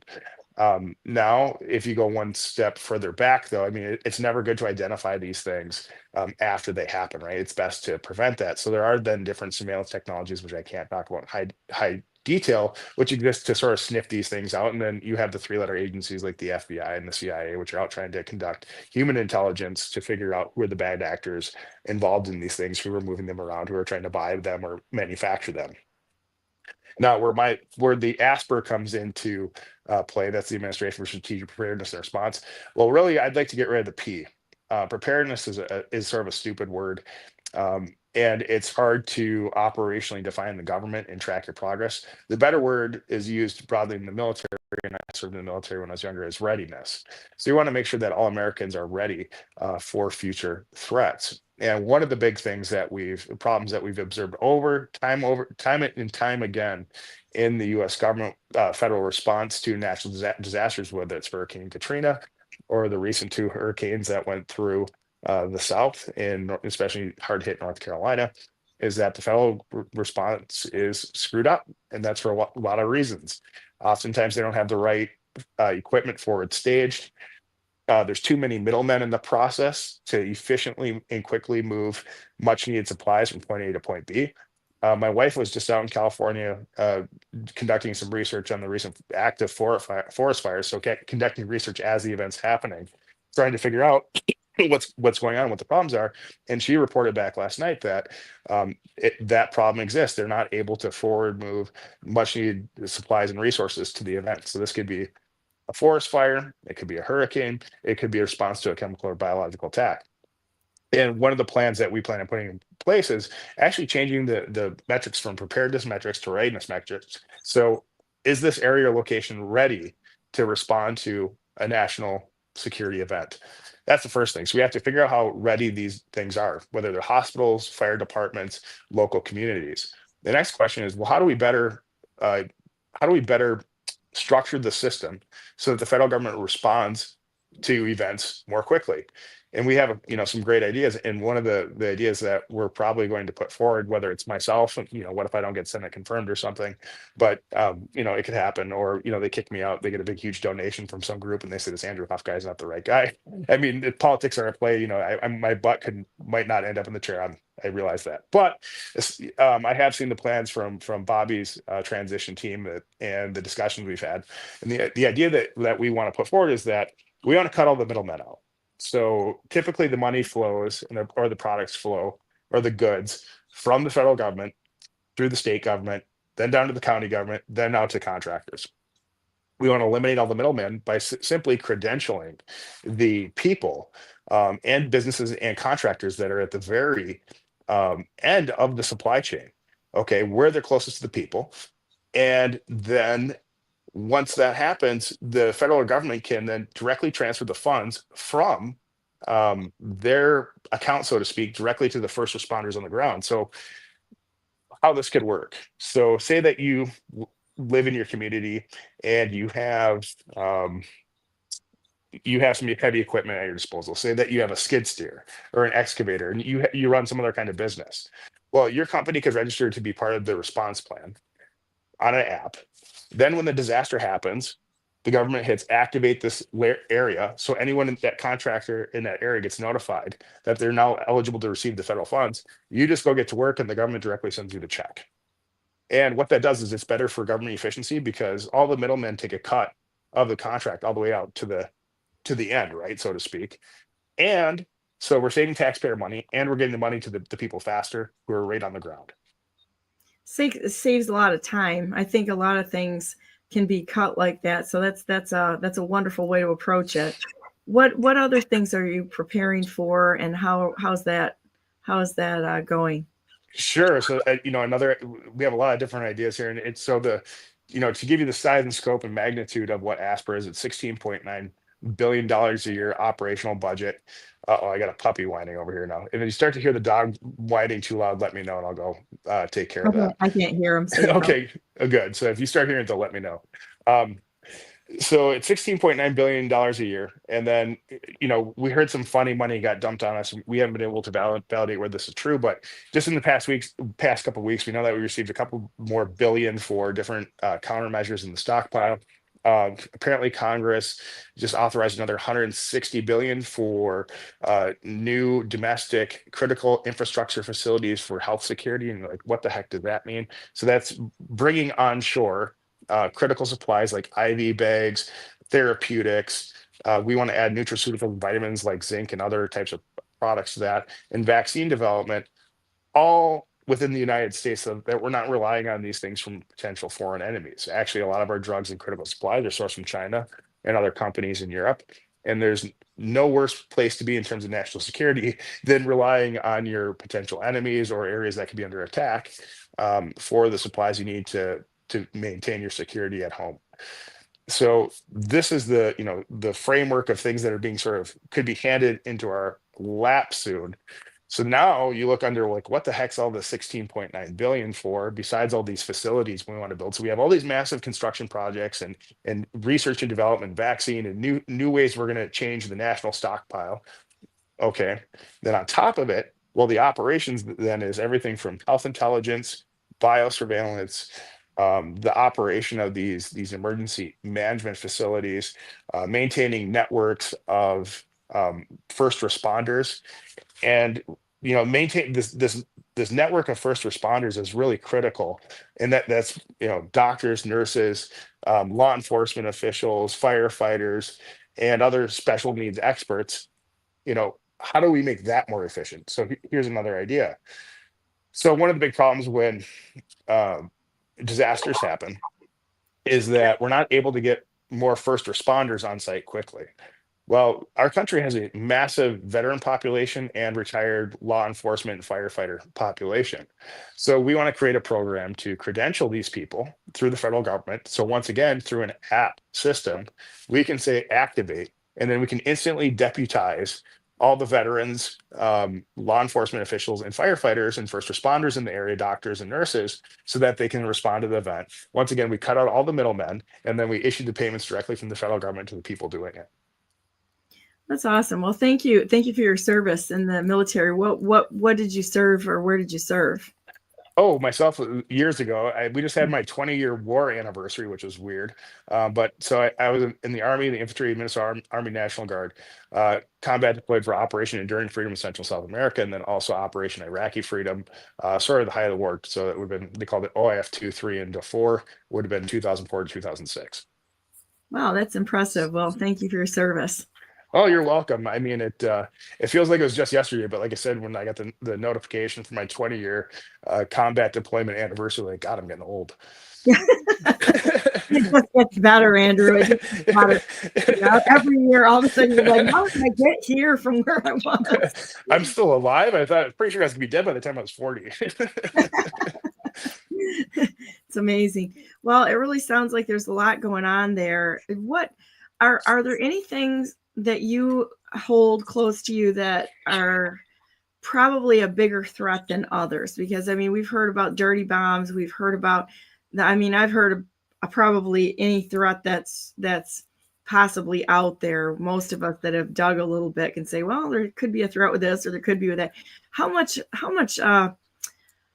credibility can we get that? Can we give those things? Are they a psyop, or are they somewhat for real? What's your thought on that? Sure, and I think you sort of asked me that question. I danced around. I didn't get to it, so thank you for coming back to it. That's okay. So the different threats. So this, we can talk about interesting things. So the drones being sighted over New Jersey. So first of all, the government can track the Brandenburg barn. Coincidentally. Yeah, I mean, I've seen them too, and actually, I've seen them for years. So there's a couple different things. So one, there's a couple classified programs which we'll probably get to classified soon about some of this high aerial surveillance technology that the U.S. government's been using all over the planet for years. Most of it is drone based, and this stuff came out in early 2000s, actually. In mid 2000s, it really advanced. Now I think they're sort of showing the world that they have this capability and scaring the piss out of everyone in the process by not telling them what it is, and that's the psyop component of it. This is not advanced Chinese technology with nuclear weapons and this weird car Cybertruck blowing up. It is all a psyop. I mean, I don't know what that guy's story is. I mean, it's terrible that this guy died in that event, but it's not the Chinese hovering warp drive technology, not warp drive, but gravity drive technology over the East Coast, because that's not how nuclear chess works. Nuclear chess works like this. So if we have the technology like that guy claimed in his letter, and the Chinese have the technology, if they're hovering it over our bases in installations on the East Coast, you can rest assured that we're hovering ours directly over theirs too, because we want to be able to eliminate each other simultaneously. That's how that game works. That's what we do with the nuclear triad. So this is no I forget what it's so funny. It makes me laugh every time. I mean, this is not gravity drive Chinese technology over the East Coast, and we're almost at war. That's not what's going on here. You get copycats, so you get people with see that this happened, they go out and fly their high-end commercial drones. The military's got their drones, so everyone takes their drones out to play, and that's what you're seeing is this huge group of drone operators taking their stuff out and having a good time, including the U.S. government, and everyone started laughing in the backside of this is what's really going on. Trying to freak everybody out is what they're doing. Exactly. And people who haven't been aware or paying attention, and people who are not aware of their surroundings never notice this stuff. And then all of a sudden they all start looking for it, and they all start seeing it, and it's a big deal. So great jobs. Other stuff in the news that could be, public health threats, or health security threats. Really, the biggest threat that we're facing, and I stand by this, is actually synthetic biology. Most people aren't aware that humans created single cell life form for the first time about 2 years ago, year and a half now. It was published in Science Magazine. It didn't really receive much fanfare, and that technology is rapidly growing. So we're now creating self-sustaining, single replicating cells, synthetic, okay, not derived from anything living. The other thing with synthetic biology is that we no longer have to take a virus and manipulate it in the laboratory to create a virus. We can fully synthetic create one. We can create one with synthetic biology. And the real thing that I'm scared about looking 5-10 years out in the future is that what happens when synthetic biology escapes into the wild. It's completely unpredictable what will happen. And there's larger things than just us having to be worried about getting sick from a synthetic virus or a synthetic bacteria when they start to manufacture those, is what happens to the ecosystem when these things escape the laboratory or get spilled. Because I can guarantee you that humans will cause another accident with synthetic biology. SARS-CoV-2, also known as COVID, most of the technology behind that was synthetically derived. They took some real viruses that exist in the world, okay, and they spliced them and cut them up, different parts of it, put them together, but how they put them together and assembled that relied on synthetic technology. Now it's advanced so much that synthetic technology is like, well, we don't even have to go collect the viruses anymore. We're just going to go manufacture that with our synthetic manufacturing capabilities. So what the big consequences? Well, if the bacteria or these synthetic life forms get out into the wild, it could collapse the food system. So if they get into a fishery, they could potentially crash a fish population. They could crash a plant population.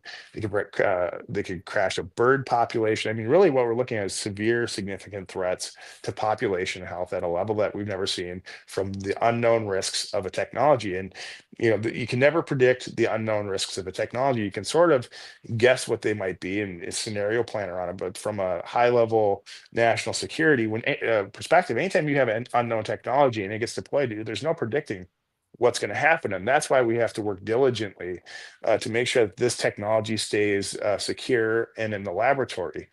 If you look at the human history around catastrophic accidents and keeping these advanced technologies secure, is that we have a decent track record. Okay, so at the national nuclear labs that I used to work with, we had a policy that there couldn't be, the chance of a nuclear accident had to be less than 1 in a billion.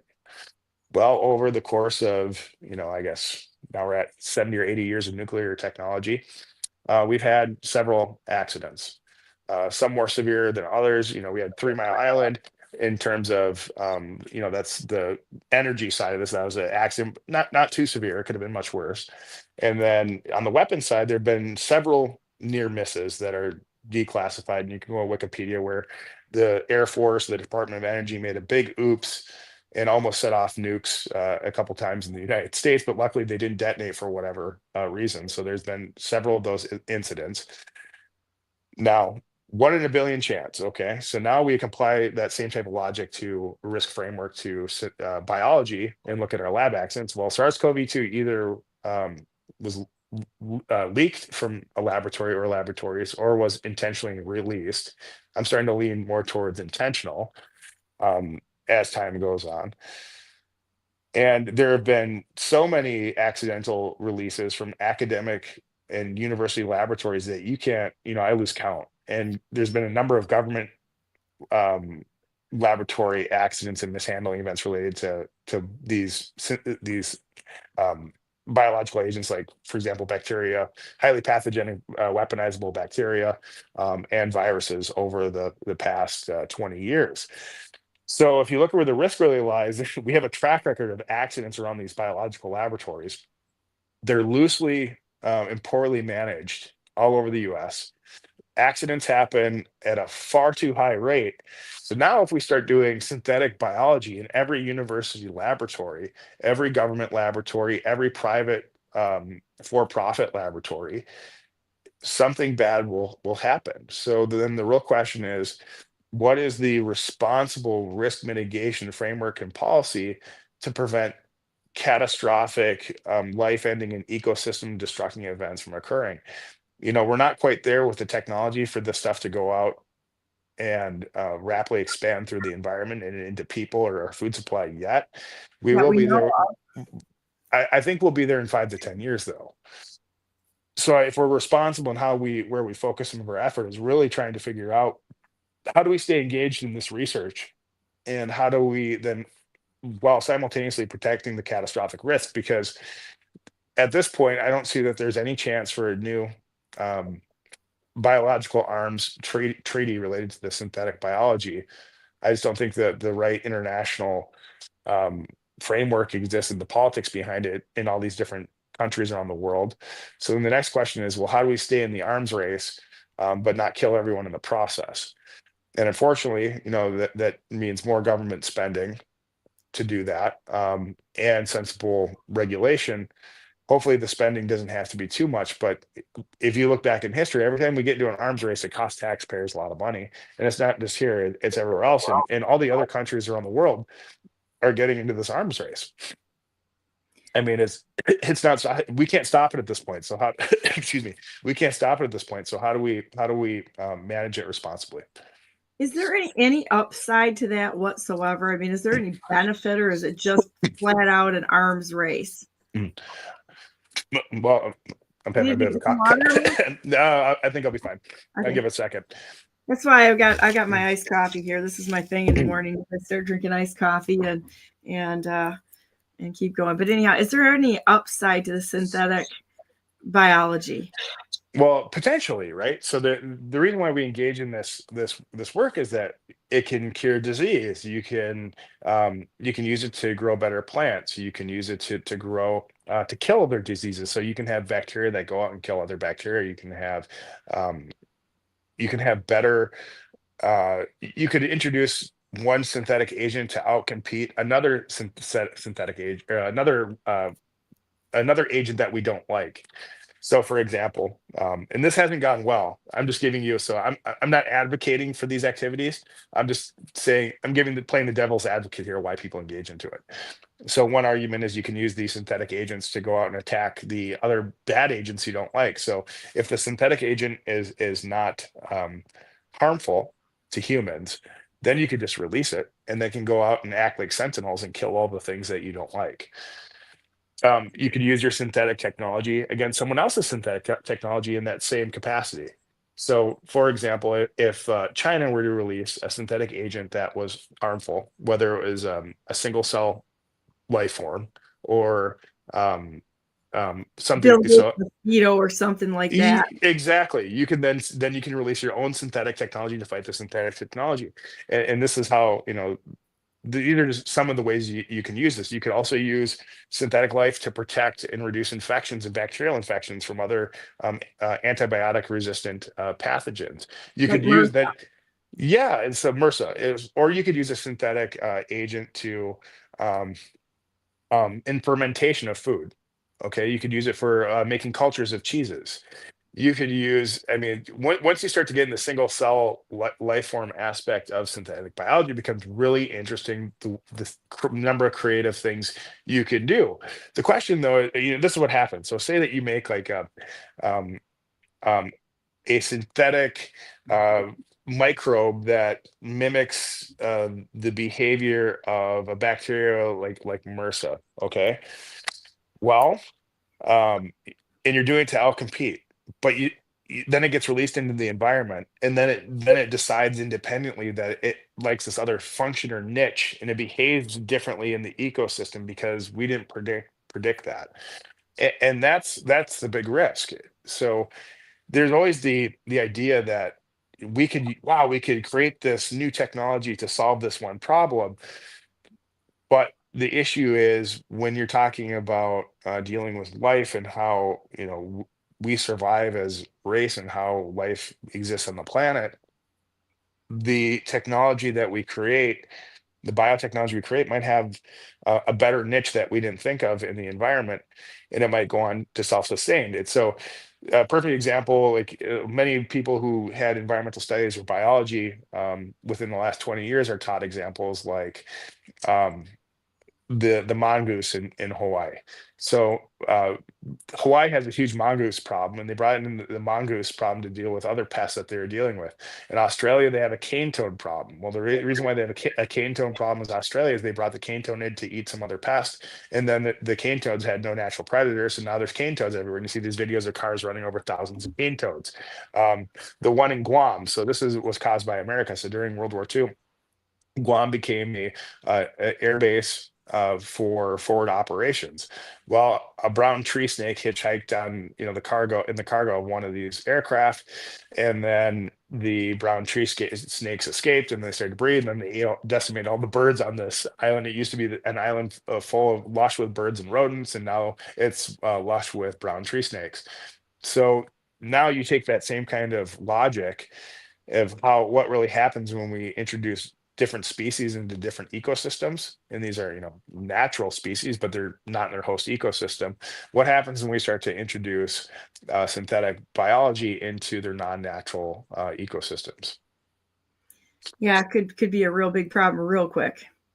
Oh, absolutely. Well, completely unpredictable. It could be two things. It could be, whoa, wow, we're lucky, nothing happened. That's cool, and it works. Or it could be, oh man, this is really bad. And we're in so deep water. If it's in the hands of the government, I'm kind of highly suspicious, because I know in Michigan we had a moose problem. So some brain wizard in Lansing decides to airdrop wolves in there to take care of the moose, and now we've got a wolf problem. So then they had to hire people to go in and shoot the wolves, and I'm thinking, wouldn't you just open it up for hunting and let the hunters take care of the moose and skip everything else downstream for that? It seems kind of silly to me, but I'm going to bring in Dr. David and Ralph a minute. So we've got Dr. David Kent and Ralph, the IT guy, because I'm sitting there watching him in the background going, yeah, want to talk. I need Hey, Andrew, nice to meet you. Nice to meet you as well. So you got any questions? So I was wondering, well, I mean, tons. But I was really wondering about AI and what's going on with AI, and how that's going to, or how you see it affecting, your area of expertise. Yeah, that's a great question. So I actually used to develop AI for the three-letter agencies. I started doing that back in 2013 or 14 when AI really hit the ground, and we had the software to do it. We were using some fancy stuff called Markov chain models before that, and then AI really advanced the next year, and then everyone made the switch. So AI is interesting. So I like to use this example for everyone that is scared of AI. AI is no different than a knife or a gun. A knife can be a tool to help you cut meat, or it can be used to kill people. Firearms are the same thing. Firearms can be used to defend your rights and your freedom, or they can be used to go take other people's rights away. So AI is no different. It's the application of how it's used. There is some risk of AI becoming sentient, meaning it decides that it doesn't like what we like, and then has the ability to go transform the world around it. I think that aspect of AI is still a long ways away, probably 100 years. But now how that can be used in health security and in medicine and the risks around it. Once again, AI is the next arms race. I think that President Trump signing the Stargate bill was genius. We should be the leaders in AI technology. I don't believe it should be regulated. And that's my same constitutional perspective on firearms. I mean, I believe everyone should be able to carry anywhere in the United States. And I hope that's an executive order soon myself. But that aside, with AI, I mean, the approach is that I think we have to dominate it. I think you have to be the world's leader in it. That means we have to be manufacturing the chips for it. We have to be manufacturing the software framework to make it so other people build off our technology. And the way that this has always worked, I mean, why President Biden's executive order to ban the export of AI chips to China was so stupid, is people are really naive of how some people, I should say, are really naive of how this tech national security world works. If we manufacture it, we've got our back doors into it. So why wouldn't we want to be exporting our AI chips to China? It's the perfect thing to do. If they need them, we're sending our back doors all over into their stuff, and they know this. Like, I mean, nobody's stupid, and they try to find it and they isolate it. But if they need the chips for peaceful purposes, the idea is, well, we're not going to try to put these in our weapons or other technology to maintain their national security. And we should be the leader, so we should produce it here. We should manufacture it. We should be developing all the tech. I mean, Silicon Valley was built on the transistor. I mean, that's the history behind us, the United States, being such a tech dominator. Is that Silicon Valley used to make silicon and silicon chips, and the next thing was transistors and silicon chips, and that's how it got the nickname. And that's what created that magnificent part of American technological capability. So, I'd ask the question back to you. Do you have any concerns about AI? I have a lot of concerns about the fact that anybody controls or moderates it. So like I run a local AI because, that I think they're really afraid of that it's going to actually tell the truth in a lot of cases, instead of being moderated by these Microsoft and the rest of them that have their fingers in the pot there. Whether it's here or anywhere, I have a little bit of a problem with this little technocracy going on, and think that people should have access to it unmoderated. That's my biggest concern there. So open her up, let everybody run it. And my other concern is that we've pretty much proven that the government has absolutely no ability to moderate itself, because all it takes is one bad apple to spoil the entire thing, and down she goes, right? So I have a concern that government is going to continue to get too big instead of cutting some of the oversight away, quite honestly. And I personally have about zero ability to trust that it's going to serve the people at this point in time, if, without oversight and some dire consequences for traitors. And that goes to treason with the accompanying punishment if they violate that public trust. I agree with much of what you're saying. It's hard to argue against that. The interesting side of AI is that it's a dangerous tool in the sense that it made highly complicated math and computing accessible to anyone. And the problem is, you can ask an AI to do anything, just like you can ask what used to be like a Python or our statistical programming or computing language to do anything, and it always gives you an answer. But it doesn't know. People are not trained with how to identify what's a valid or reliable answer. So one of the big concepts that people are trying to work on, the scientists who are behind the AI, and I've been a part of this really smart group of people that are sort of like the pioneers of AI. We chat, and we have a drinking group on Friday nights, actually, and we sit around and we try to discuss where all the AI is and some of the things we're talking about, where the future of it's heading. Is that really this validity constructs argument is critical at it, because AI always will generate an answer. A computer will generate an answer, but it doesn't mean that it's accurate or it's right. And then the question is, well, how do we know that it's right? Well, we've been working with this high level of mathematics and computing for years. So you start to get a sense of it, like how your human brain works, and you come up with methods to compare different AI outputs and ground truth it quickly, because we realize that it has this weakness. But just like how you witness a child over the last or a young adult over the last 10 to 15 or 20 years, they pull out your phone and they Google check you during conversation. Well, Google says X, Y, or Z, and then you turn around and say, well, I don't care what Google says, I know this to be the truth. Well, that same problem has now we'll go from, quote unquote, Googling something to using your AI for something. The AI will generate the answer. And this gets back to your point, is that it needs to be localized. But the problem with how AI actually works is that you need large data sets the larger the data set, the more reliable the information is. It doesn't make it necessarily more valid, because you get, if the sample set, meaning the data where it's selected from, if it has the same lie repeated over and over and over again and structured in different places in the data set where it samples from, it just regurgitates the lie and then tells it to you like it's true. And this is where this could get really interesting. But if what needs to happen from the government perspective here is that if NIST continues to work on creating better data standards and using data validity checks, like if information which is stored on blockchains becomes more difficult to fork and lie and manipulate, and there's always in my security brain's kicking in here, and I'm sort of thinking aloud, there's always ways to manipulate these things. There are ways to minimize the risk of using AI to lie and deceive people, but that'll never go away, as we just saw with the last election, last 4 years of insanity of how Google and Microsoft and social media and all these different platforms are.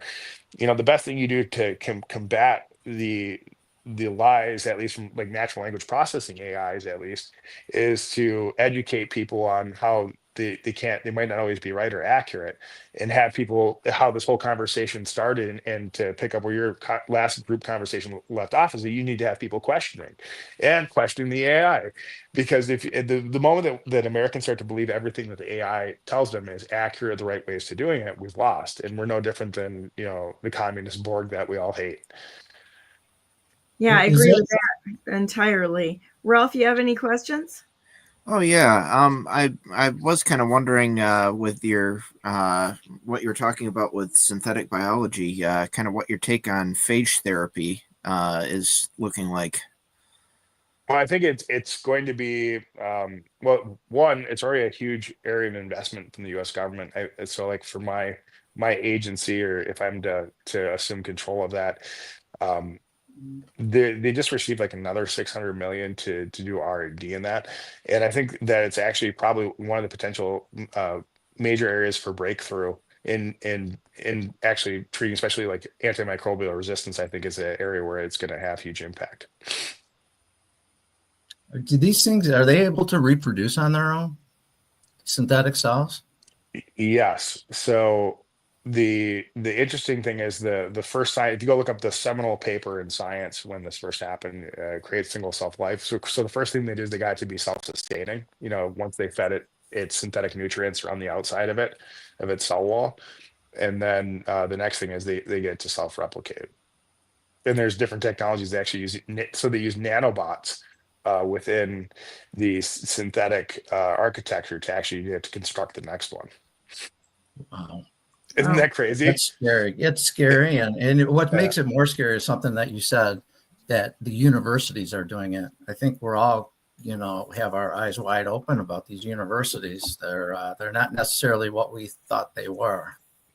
Yeah, they've been weaponized against us in many cases. I mean, it's an indoctrination camp from, Marxist indoctrination camp to take over the minds of our youth. They're not teaching valuable skills as much as they are to make them part of a cog in the machine. So an unquestioning, cog in the machine that says this is how it's supposed to be done. So we do it this way. And people ask questions and they have no idea why they're doing it that way, but they do it that way anyway. And a lot of the scientists are on the tape from China. And white men are the devil. I mean, that's the most important takeaway. Well, and another thing too that kind of goes along with that is all the programming that they do with all the gaming stuff. Psychological programming and conditioning. That really has. That's one of the things that really has promoted placing the hands of control.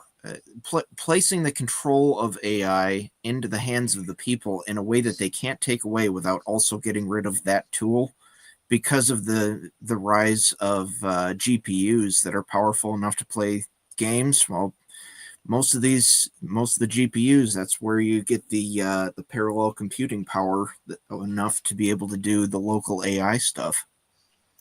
What I saw when all of the videos were coming out on Wuhan was, and I saw it right away, immediately when they were putting all the videos out. I'm like, this is AI. This is CGI. because they couldn't render things exactly, and you could never get a camera to move around an object the way that they did, and they weren't maybe sophisticated enough, and people may not have been sophisticated enough to see it, but the rendering and the backgrounds was the light was wrong, and the motion of the said cameras, the only way you could do that would be in gaming software. So I was kind of like, yeah, I'm kind of not buying a lot of this stuff that I'm seeing. And I'm buying less of it now, of what I'm seeing out there, than what I did. That's why I wanted to go to DC. I'm like, I want to get my eyes on this myself. I'm not going to believe anything in the news. I'm not going to believe anything in alternative news. I'm not going to believe anything that anybody shows me, because it's too easy to hack. And that I think that that's the beautiful thing of citizen journalists, that and I'm not talking like things like people that pop up out of the blue and all of a sudden Eric Prince is in front of everybody's face. We need to like start questioning some of this stuff, but people that you actually know, that are just normal everyday Americans, that's important right now. Andrew, do you have any thoughts on why President Trump put a gag order on your entire department, basically? What's going on with the CDC, everything? There's no communication. Yeah, so I think the strategy, and it's not just so the gag order on the administration is so that so that the current folks that are in there, that are not Trump appointees, are not poisoning the well, because that's what they've been trying to do ever since the election ended. So there's been tons of communications with HHS personnel, and they've been working directly with people that we consider, at least at MAHA, to be snakes, and NGOs, funneling them money and basically getting them to sabotage everything that we're trying to do. So that executive order makes perfect sense. I completely support it. The other thing that's happening behind the scenes, which I didn't know if you're aware, it was conflated or not, but basically anyone that's up for a Senate hearing, whether it's like Kash Patel, RFK, and then down the chain. So one, the White House put a gag order on all of us not to be on social media. That had to be Senate confirmed. Then the other thing that's happening is that, once you're in the position where you're up for confirmation, it is a bad idea to be active in the media or do anything to rattle the cage. So all the different teams are on communications lockdown, and a lot of people outside the government and people from who have a lot of experience in DC are really upset about this. And this goes across all political factions, but people who are old-time DC insiders, like, why aren't your landing teams doing this? Why aren't your transition teams doing this? Why aren't you guys doing X, Y, or Z? Well, if everything that we had done in the past with the U.S. government in the last 50 years had worked, we wouldn't be in the situation that we are in today. So I'm completely open to any strategy that the White House wants to put forward to help get the nominees through and to shake up the beast. And I think it's working. I'm happy. So I'm in the dark communication wise, and I was really worried. I'm like, are they just like leading me along here, and I'm not really being nominated for this position? And so I started talking to other people across the government who were in my position at different agencies, that whether it was like the FBI or DHS, and then at HHS I ran into other people who would be my peers, and I'm asking them like, hey, what have you heard? What's going on here? Am I the only one that's in the dark? And we all had a little bit different pieces of information that we were able to collect, because we're all trying to collect intelligence on each other and what's going on. And everyone's in the same boat. So what I can report is that, happy to report is that everybody is in the dark until we get the call, like to show up. And that's the way that they're doing things. And actually that makes me very happy, because then information is not going to be leaked out to the media. It helps the White House negotiate different agreements with the Senate to get their confirmations through. People probably don't like to hear that. Oh, it's swampy. You shouldn't be negotiating, but that's just not the nature of the beast. DC is not going to change overnight. And, this is the process, and we have to go through it. So I'm happy with how it's going. And even the best part is, I'm still friends with card carrying CIA, DI people who are very old school and been in the government, for 50 or 60 years. And we always, I used to work at a 3-letter, and we always look at each other, questioning each other, because we don't necessarily know what's true or who's good, but you develop relationships over time, right?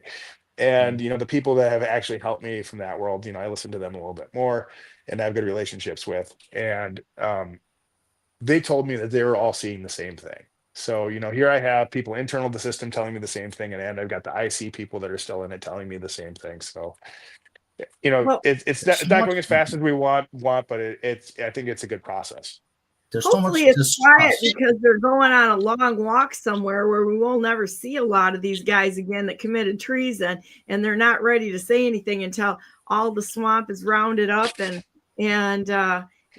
ready to never be walking the streets again, That kind of goes with my question. Like, there's so much distrust, and especially your side of the government that you're going to be going into, the medical, food, industrial health complex, and in the shots and what happened with COVID. And there's just a lot of distrust out there. What kind of things are you thinking about to like rebuild that trust? And like, if people just disappear, I don't think it does anything for the public to, gain trust. I mean, you almost got to put them on stand and say, hey, this is what you did.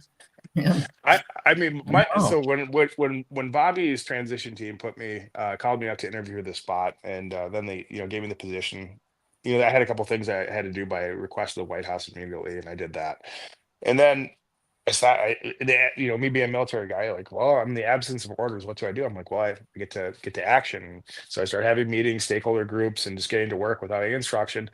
And then, there were several times where I realized I was getting into like swampy political issues, and I'm like, oh, maybe I should be careful here. Maybe I shouldn't say that, and maybe I should try to get the pharmaceutical companies on board. And I just had a reflection point. Bobby and the transition team, the president, wouldn't be asking me to go into this position if they expected me to do anything different than what I did over the past 4 years. And I've been calling for accountability. I'm saying that we need to hang Anthony Fauci. We need to hang Peter Daszak, and we need to hang Ralph Barrick. I mean, this is not hyperbole when I said these things. I firmly believe that these people deserve the death penalty. And I've actually been pushing for that on social media for years, and I laid out the legal argument for it. The capital crimes that they've committed. People say crimes against humanity, but we don't even have to get there. I mean, they actually committed treason. They exported advanced bioweapons technology to a foreign enemy, and this is all on the record. Even at the hearings that I attended over the last 2 years, where Anthony Fauci testified in front of Cohen Select, his last one, Peter Daszak, Morans, I was at these hearings, and what they kept off the camera for the general public is that when the attorneys and counsel come up at the end to ask the tough questions to get out of the record, most people weren't paying attention and listening to that stuff. And that's where you get Daszak admitting to working with the CIA and FBI, Ralph Barrick in the transcript working with the CIA and the FBI, Fauci admitting and Daszak admitting that they exported basically bioweapons technology to the Chinese. They've admitted to all this crap already. Okay. And this is treason. And there's no pardon for treason. Okay. There's no pardons for capital crimes, and people don't understand that. Just because the president, issues a blanket pardon for all these activities doesn't mean that they're going to stick. And, the first thing that we start having our conversations is like, how do we hold people accountable? So, back to the root of your question is, well, how do we get people to regain trust in health and human services and related agencies for, food, cosmetics, and drugs? Well, it's simple. We hold the bad actors accountable. Okay, we make it very public. The corrupt officials in the government. So through DOGE, we got the requirement for who has to be a part of DOGE. So we're supposed to have an attorney, an engineer, an HR specialist, and I'm forgetting something. Well, I was already ahead of the curve, so I created an office, or I'm creating an office of oversight and accountability, and I put a director position in that, and assuming that I'm actually allowed to do this with some attorneys that I'd say this group of people probably knows well, that are real ass kickers. And we're going to conduct very public investigations, and we're going to work with the good people at the 3 letters of Cash Patel. And we're going to make very public examples of bad officials in the government and the people that have been grifting with the government outside the contractors. And, you make a good example out of these people. And that's the first step, how you restore confidence. You hold people accountable. The second thing is then you actually start to deliver results. It's not so much, don't evaluate me based on what I say, evaluate me based on what I produce. And that's what I tell everyone.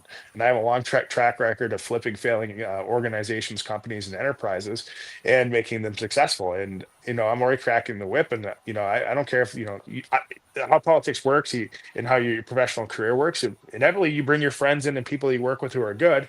It doesn't mean that they can all do the job. I mean, I already fired a couple people who were just that I was nominating for appointment because they weren't doing the job. And then hopefully that I create a culture where people figure out on their own whether or not they want to work for me, and they either leave because they don't want to work in my environment that I'm creating, I create sort of a hostile environment at first and make it really competitive, weed those people out, and then hopefully the champions rise to the top. And then once we have the team of champions, we go and we chop. They call it in the corporate world whaling. So I'm whaling within my corporate enterprise, so to speak, within the government structure already, because I want the best people. And if I'm going to be working 80-hour weeks, I'm not going there I don't want to do this to go get rich.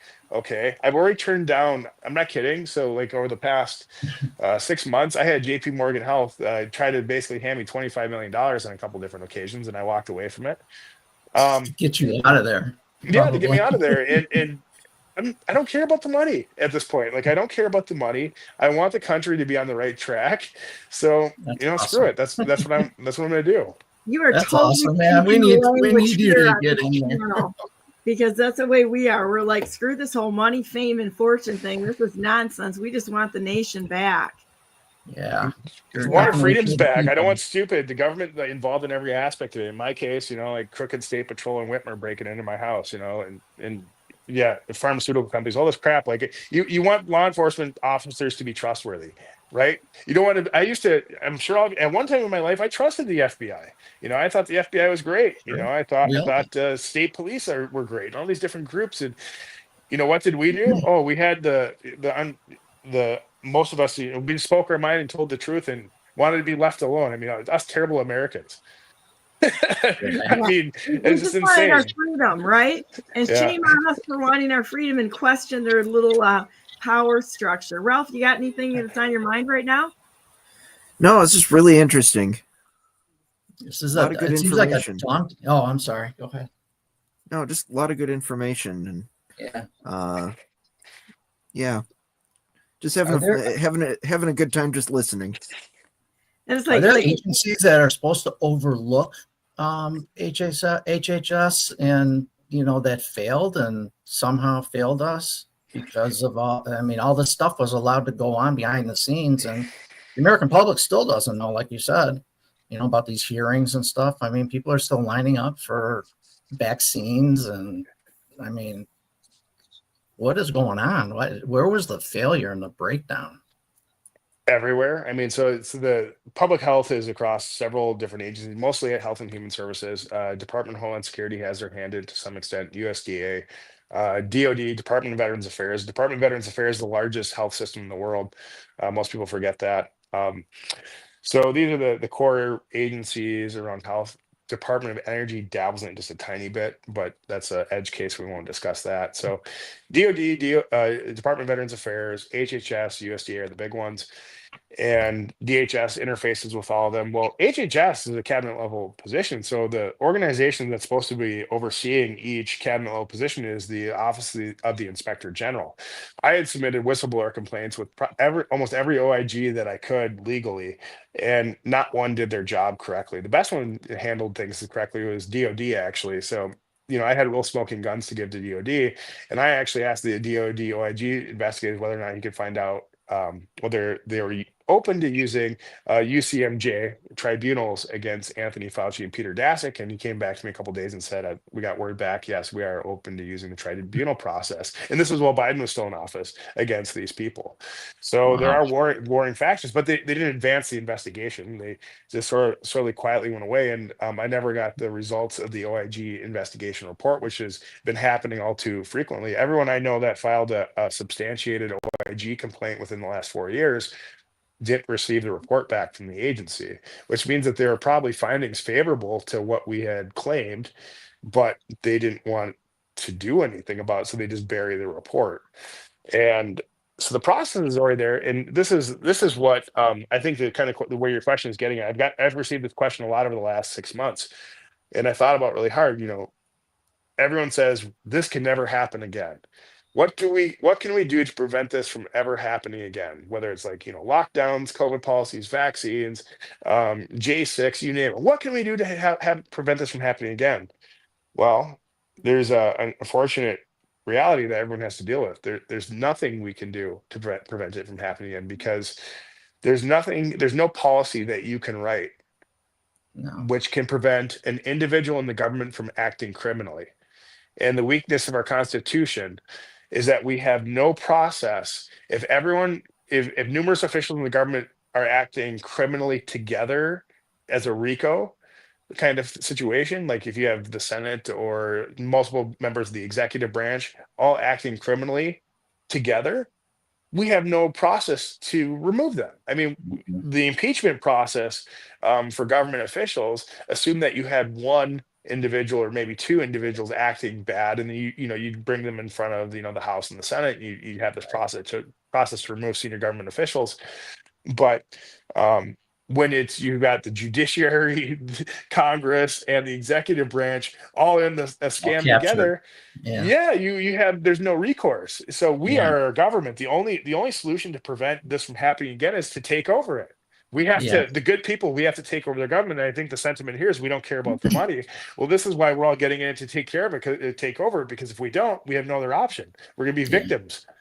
It almost seems like we need like the military to take over running the government for a few years just to get rid of all of the corruption and whatever's going on, because it permeates deep into even local municipalities and cities, and it's everywhere. And I don't think that the way our government is structured today, even with people like you coming in, you're not going to be able to find it all and run your organization at the same time and continue growing and building our country.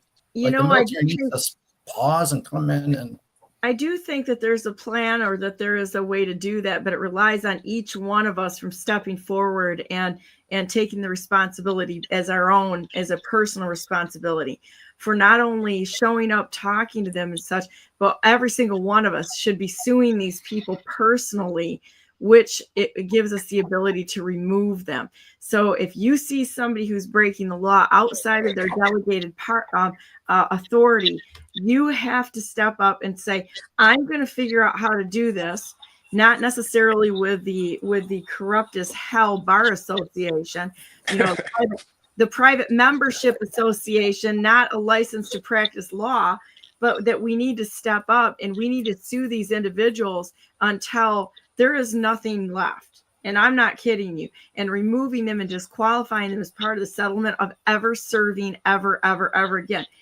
If we had one super honest person, let's just say a governor in a state, I think the precedent would be set for absolutely having that power back to the states and moving it away from collectivism into back closer to the people. That all of that working together, there is a way out of this. And then also holding the corporations who have have made themselves into having the rights of a person. We need to hold them accountable for that. And that all of that stuff, all the treaties have to be gone. All of these things have to stop, go back and nullify. If I were President Trump right now, and any governor that knows that they're going to go right down with a corruption ship, I would be like ordering a semi full of pens to use for nullification. Gone, all over the place until we get this thing back to what it was supposed to look like. And I think that, I think we would have an answer there. And then if somebody decides to break the law, the judges are in on it. Bring the hammer down. They need to be removed, bring them all down. I mean, they're breaking the law and making up stuff on the fly like Jonathan Brader was doing in the state of Michigan here. The head of Board of Elections, they need to be absolutely canceled from their activities, whatever it may be, so that they may never have the power to make a bad decision again, I do think it could be interesting to see what happens with if some of these people accept these pardons. What could potentially happen with the excluding them from Fifth Amendment protections, and see how many other people around them could get caught? I think that's what happened with the Biden pardons too, because several of them they kind of are not were not made ineligible to tell the truth. So hopefully they get up there and they start singing like a freaking canary and bringing the whole putrid, messed up mess right down on itself. House of Cards, whammo, falls. All we have to do is have a couple of them honest, or at least lives. Someone brought that up with the Anthony Fauci part, and they said all they have to do is put him on the stand and ask him whether he lied in his previous, anything related to his previous part, and if he says, boom, they got to be their way. So it's really easy to get these guys tied up on their, even related to their pardon if they want to. The Hunter Biden thing, I look at him like, wow, that guy lived a really crazy life. The real meat in there was that the fact that he was basically brokering deals to basically sell us all out to the Chinese for his dad. I mean, that was the real issue, the Hunter Biden stuff, all the drugs and the prostitutes and all that crazy behavior that he was into and his addiction stuff. I mean, that wasn't the issue. I mean, I wish the media would have focused more heavily on, him being the bagman for his dad and the Burisma kind of stuff. But we can get these people. I mean, the question is whether or not there's a political will. And I think the bigger issue, thinking ahead long term, of how do we get ourselves out of the situation. I told Bobby Kennedy, via text about 3 months ago, leading up to the election, when I was trying to convince him to endorse Trump because he was still running against him at that time. I said, Bobby, we're looking at the next 30 years. We're not looking at the next 4. And I believe that we didn't get into this position, overnight. We got here really over 70 or 80 years. And how do we raise the next generation of people behind us to be moral and ethical and have good values? And I think that's really the most important thing that we can do within the next 4 years is be focused on the next generation. In my area of health security, for example, I see what's happening. So, there's probably only a handful of experts like myself in the world that were trained under sort of the Bush years to be national defense, bioweapons, chemical experts with a public health and, also food focus, right? There's just not many of us who have either laboratory skills or heavy quantitative skills, and I'm heavier on the quantitative side. Like how many of us are there out there, right? It takes a long time to train all of us. Plus they have to have, be maybe military trained or like a national security mindset. It's just, they're hard to find these people. Well, they created programs to train people like me and to get us ready to take over the helms of a sub-agency like mine. And I was just on a phone call with one of the people today that I've worked with in this my whole career. And, we know 10 good people, and the people that trained us, our mentors, all retired within the last 5 to 6 years, and they're getting old and they're dying. And so the scary thing is we don't have the next crop of people like me behind me. We don't know who they are. And we're talking now about how we can create, and this is where taxpayer spending has to go. It's like, how do we train these people? Because if I go away and the handful of people that really know this stuff will go away, it's not just the cost of what's been invested in someone like me, which is probably like $100 million. I'm not kidding. And all of us probably $1 billion of funding went to go create these 10 experts, right? It's a crazy amount of money. If we go away and our mentors go away, all the institutional knowledge about everything we know in the deep state in the classified world goes away. So it's not just so much that we're good at our job, is that we know the system and where the information is and the people and the capabilities that the taxpayers funded it. And I started to see this when I was first brought into the so-called deep state, was that the government gets in this vicious cycle of spending money on research and programs that already exist or have already been completed. Nobody's aware of it, and it's locked in a top secret cabinet somewhere. Mm-hmm. And there's tremendous resources have been dumped on us, this group of people, so that we know where all this stuff is, and I can get on the phone and say, hey, I need to get that top secret thing out of there, so we need to work on it. But if someone doesn't know it exists, you get some bright young person, sprite, but not knowledgeable or not wise in DC, like, oh, we need to do X, Y, or Z. And then Congress dumps out another, 50 or 100 million to fund the same thing we already did 20 years ago. And it happened. This very thing happened 2 weeks ago, actually. Someone came up and we were on a conference call, and DHS wanted to invest some more money into this research program idea. And my friend was on the call, and he's like, yeah, they cited your work that you did 25 years ago. And I said, it's already done. But here they were about to dump out some crazy, 50-60 million dollars to solve this problem that I had already solved for, 25 Yeah. years ago. And this is the real danger. This is what, this is why why we have to be careful. Is it's not so much that the deep state's the problem. The deep state is a problem in the sense that you have self-serving individuals in these government positions. The deep state wasn't originally created with the idea that these people are going to be put in there to enrich themselves and be terribly corrupt. The idea is that they wanted to have government officials in there who could be in the system and be aware of everything that was going on to prevent further waste in the future. But it's very easy if you get a corrupt person into one of those types of positions. And I've certainly known some like me. And Dr. Anthony Fauci is the example that everybody knows that, they can send a whole entire, government off the rails. And it can be a bit of a catch-22. It's so really we need to be focusing on values, ethics, and morals, and that comes from a place of religion for a lot of people, and that's very important to get in the next generation of America's future leaders. And stop the revolving thing from government to private. They make so much money in private, especially in the pharmaceutical industry, that they're it's like spend a few years in the government over there and back and forth. I've done it. I mean, yeah. I'll admit, I don't think we can fix anything without having God involved in it, quite honestly, because we have to have that I don't know, I don't think we can fix it without God. That's all I'm going to say, because we have to have that not only as guidance and as direction when we're navigating waters like we're in right now that are so convoluted, that the quickest and easiest way needs to be there. But the other thing is that the entire nation needs to turn towards God so that we personally have the honor, the integrity, those invisible characteristics which compel us to serve each other rather than ourselves.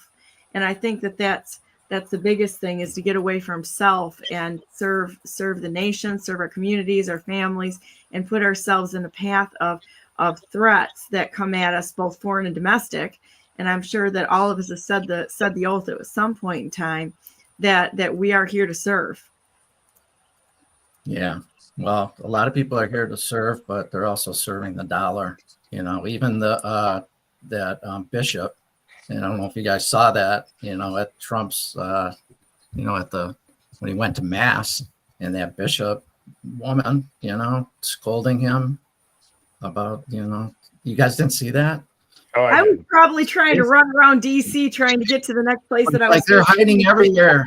They're hiding everywhere. They hide behind God. They hide everywhere, even behind God. And it's money too. I think is a very big deal in government. If Trump says the right thing, he wants the best and the brightest, but they can go to the pharmaceutical industry and make 10 times more money. We need to pay to get the best and the brightest, in all of science. We got to do that from the start, so they don't have this, they can go make more money and then they become corrupted. Not everybody, obviously, and not Andrew, it didn't happen to you, but a lot of people do get corrupted, and they're faking clinical studies and pushing drugs that are killing people. It's tough. Well, that should be if they jump into that and they're a traitor to humanity. That should be an automatic death penalty if they're engaging in that sort of thing. Well, they do. Well, so Doc, to your point, so I've been a huge advocate of, my leadership style is that I'm a servant leader, and I don't take any of this government pay stuff, even for my employees, even at organizations that work at companies. Everyone always thought I was radical. I'm like, I asked the person, what does it take to pay you so that you're not distracted in your life and you can completely focus on work? Because the only thing I care about from an organizational management perspective is the output of the employee, whether it's government, corporate, any place I worked. And when you ask people that, it's interesting, and I've been doing it for a number of years now, you get their number, and sometimes it's low than where you want to be, and sometimes it's above. And I never lowball the people. I always put them where I think they should be, and if they need more, I make them justify why. And the government should be matching private sector offers or comping private sector offers for top talent. And this is how you break the revolving door. I mean, if you want someone who is like Dr. Borla quality caliber, I mean, he what kind of person he is aside, he is an expert in his field, and he's very good. And if you look at a lot of the leaders in the pharmaceutical industry, and I used to be one, so I was a pharma executive, and even worse, pharma tobacco executive.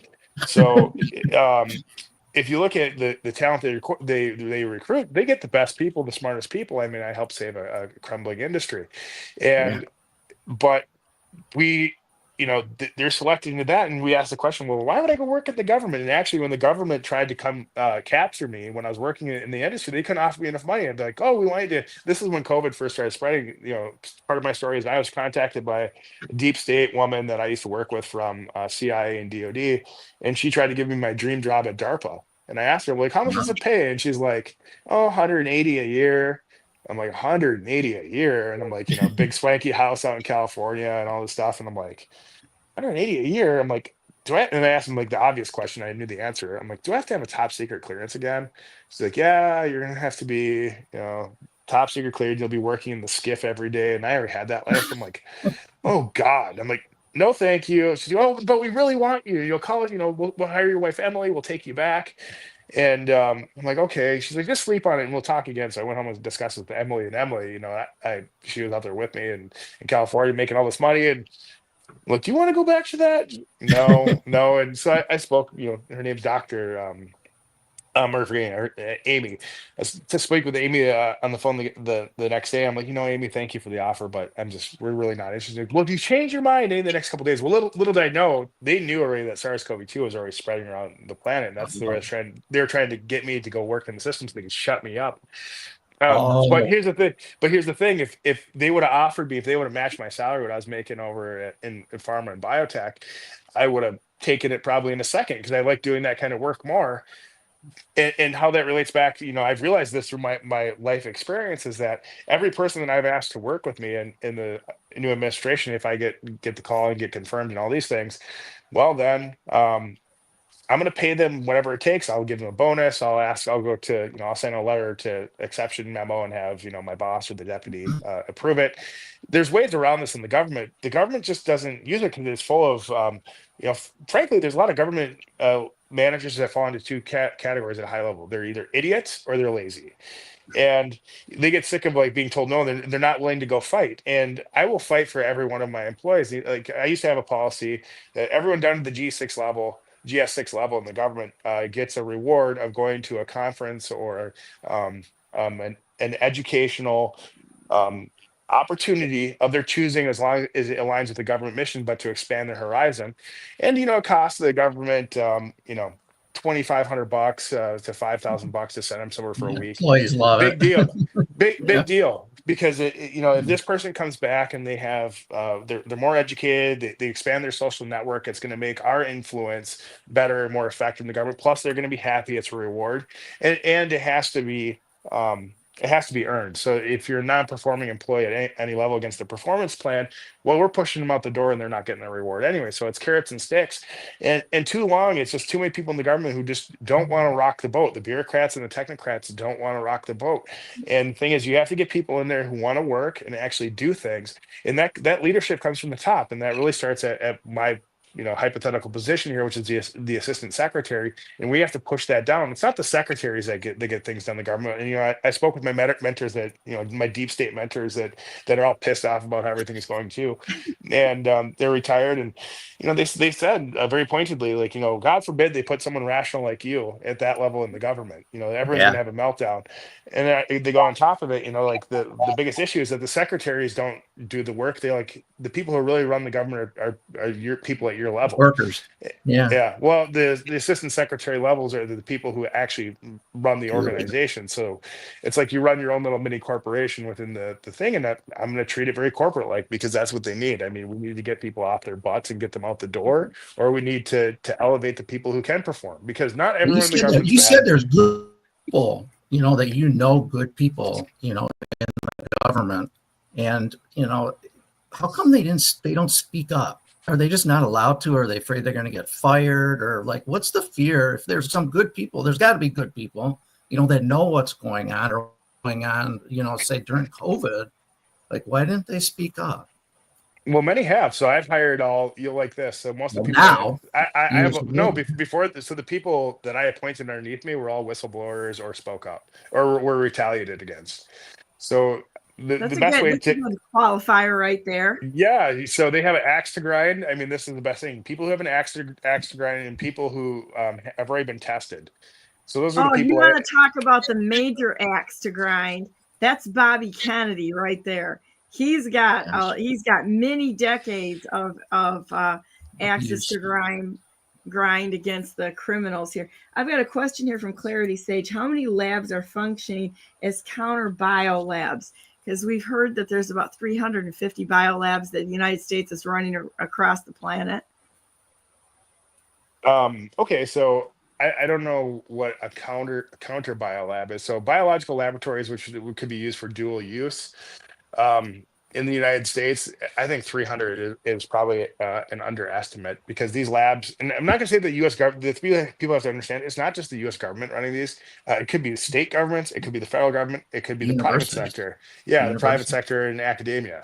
This technology to manipulate existing pathogens and agents is becoming cheaper, more affordable, and easier for people at a lower level to use every day. Now they have this thing where, well, I shouldn't say now, it's existed for about 20 years. It's called the Select Agent List. And the Select Agent List is the list that the US government's really concerned about in terms of what can be manipulated or weaponized. The thing is, this type of thing, how this conversation started when it was just you and I, Donna, is that this type of thinking about the Select Agent List is outdated, and it's not really the concern list. Well, yes, it's still a concern and it's not going away. It's low level. And the thing we really need to be focused on is synthetic biology. So, of this gain of function technology that could be used or weaponized, probably easily a couple thousand laboratories worldwide. Okay. Could you make a trigger to shut off synthetic biology? You could, to make a law that they have to put this in every cell they make, no matter what. Yeah, it is, you could, like for single cell, you could do it in viruses too, to make it so at some point, like the protein synthesis would stop. Stop. So yeah, you could do this, stop codons, right? Like that's sort of. Anyway, so we get to the weeds here for this conversation, at least with confuse everyone when I start talking about that stuff. It's a skill to learn not to go too far in the weeds. I've learned over time. No, I'll drag you down. I don't know, that whole aspect of it sounds pretty interesting to me. It does me too. Let's go right in the weeds here, guys. But you know what? I really thank you for being on here today, Andrew, so much. And I mean, I think so highly of you and what you guys are working on. I thank you for every single person that's out there working in this area to right what's wrong and what we've watched really be a threat to humanity. And just thank you so much for all that you've endured, for the attacks and the raids and that sort of thing. And we're just very grateful that people like you yourself would stand up and with honor to help this nonsense. And thank you. Let's say a prayer, and then I'd like to ask you to come back on, and then some of your connections. I'm going to see if we can get some of your connections on. I'd love to get Bobby Kennedy on here and have a discussion with him. I got to talk to him. Is it okay if I contact you, Andrew? Oh, absolutely. Sure. Okay, thanks. So I think what we can do though is to have you come back on. And I'd love that, and get into some of these deeper questions. That this is a nerd audience here.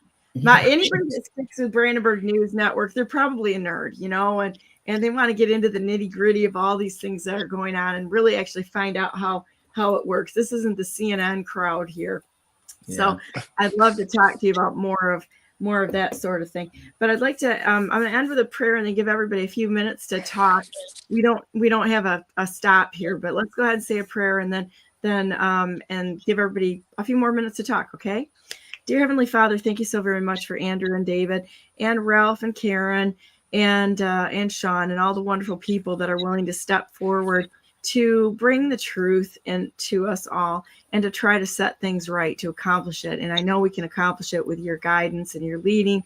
And as we walk away from some of these horrible things, please help convict people, the entirety of the United States and the world, that this problem comes down to a simple problem. It's our lack of relationship with you and our lack of following your example of doing the correct things, and which are all the invisible characteristics that you bring, that you built into us, into our souls and our spirits, that love of each other, the love of the goodness that can come out when we all work together and we live as one family, one American family, one human family under you, following your lead. You're good all the time. We love you. We want to be like you. Just help us to know what to do, and we will try to follow you as best as we can every step of the way. You've been a great friend to us, and we want to be a friend to you, your best friends. In the name of Jesus Christ, we pray. Amen. Okay. Amen. All right. So let's start out with who wants to start first, and we're just going to start discussing here for a few minutes. All right, I'm gonna go get coffee. You guys start talking. I'll be right back. Hey, this is preparation for the show. It's all about I didn't you. realize you were going this long. I'll be right back. Okay. That's All right. pretty scary. You know, just being a doctor, I can see all kinds of scenarios where, you know, as we know, our government is like out of control. The universities are out of control. And the fact that they're making synthetic biology is just really scary, because like a couple of cells can get away and we may not be able to shut these things off. They could contaminate, they could like destroy all of our food crops. It make it so we can't eat. They could kill people, everything. Well, it's you know, pretty scary. It's double-edged really sword, though, because there's bad sides to that, and that you know, with increasing access to that kind of technology, that bad actors could use it to do bad things. Mm-hmm. On the other hand, increasing access to that technology also means that it is available to good people to be able to counteract those bad people doing those bad things. Yeah, no, there's good. Years ago, I met a guy that worked in you know, like the biolabs and such. He helped construct biolabs. And one of the things he told me is that no matter what they create, there's always a separate facility right there that has the antidote to it, because they realize that if they create something bad, it can also take them out. So there's always an antidote. It's the fact that they're not allowing us to have access to this, because they're, you know, these people are diabolical, but I don't really think they want to kill themselves in the process. So if they do have something, there is going to be something that counters it. And I do believe that. And there are some incredibly smart people out there who are good people who would gladly hop in there and start working on stuff if they had the ability to do so, to be able to counteract a threat like that. There's, in fact, some of this even is not all that new technology. Heck, there was a guy that I saw a presentation on that, I think this was probably about 6 years ago, who engineered he engineered, I believe it was a virus, to change the genetics of his gut cell walls to be able to better host the bacteria for breaking down lactose, so that he could make himself lactose tolerant.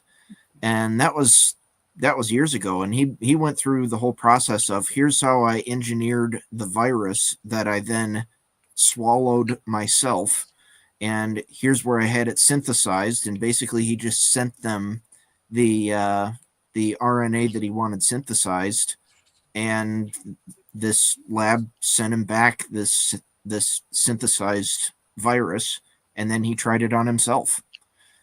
You know, so some of these tools have actually they've been in development for a while now. Oh yeah, no, I think all these technologies can be used for very great. I can see incredible things, like literally curing cancers and all kinds of stuff.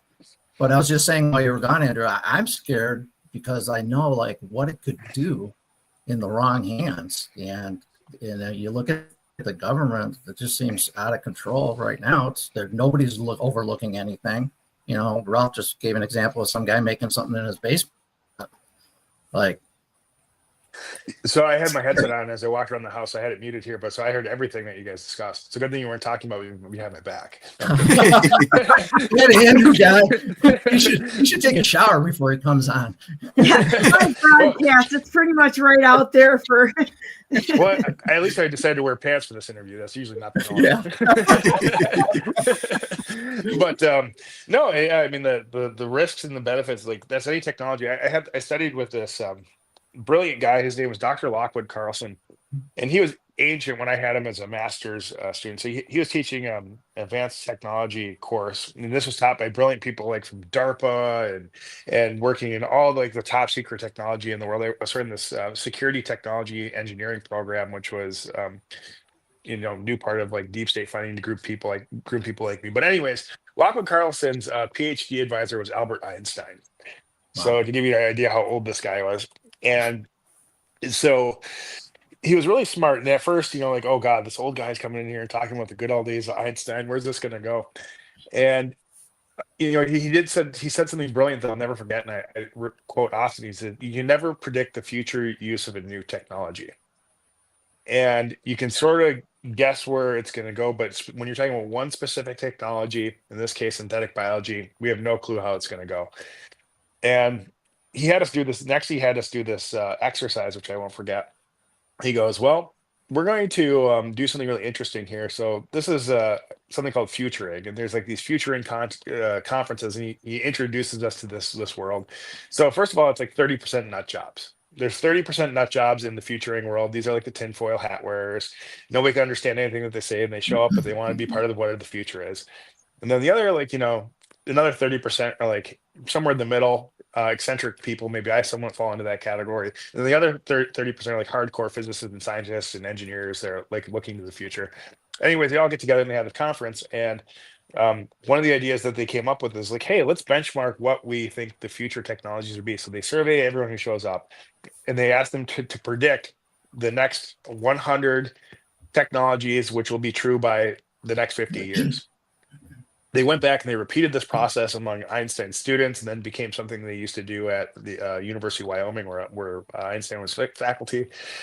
And anyways, then he shows us the list of what they predicted. So he puts up the list on on the projection screen, and we look at it. And interestingly, the students were able to predict about 70% of future technologies. One that they got wrong back in the 50s and 60s was flying car. Everyone thought the flying car was going to be a reality, and we're just starting to get there today, maybe with like these flying drone car things.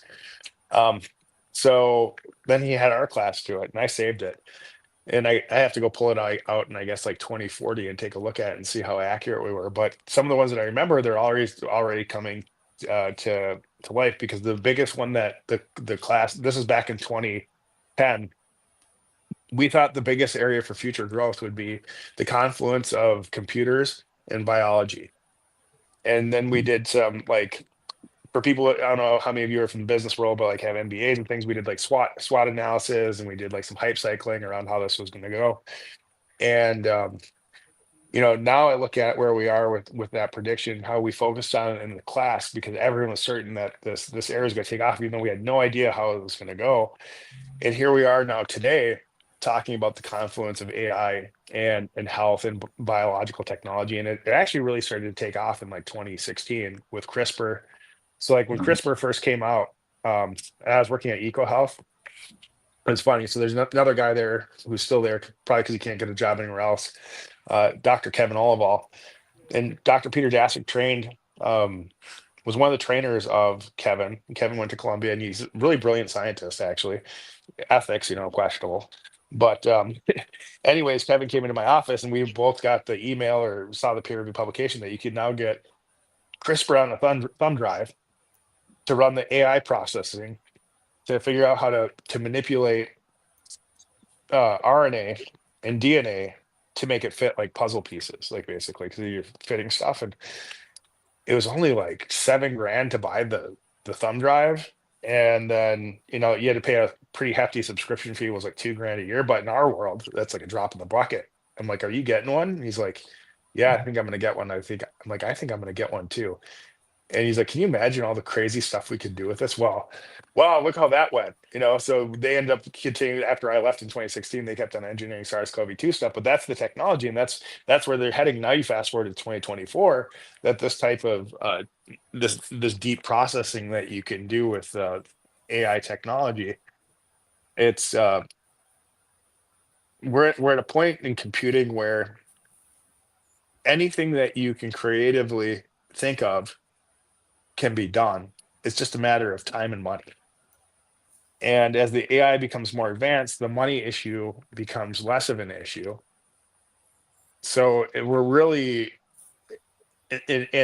so where that intersects with biology, we're at a point where anything is possible. So, I can't stress that enough, like the positive implications of AI and biology. I mean, it could be, people want to say the cure for cancer, but like a lot of research, like ivermectin, could be the wonder drug for cancer, and they've just been sitting on it. And there's other substances too, which there's probably gonna be some truth to it. I don't think it'll be the total like silver bullet kind of solution, but imagine having a broken bone. Okay, you have a severe fracture in your femur, and you go to the clinic and they rub some synthetic biological material on your leg or inject it into the site of the break.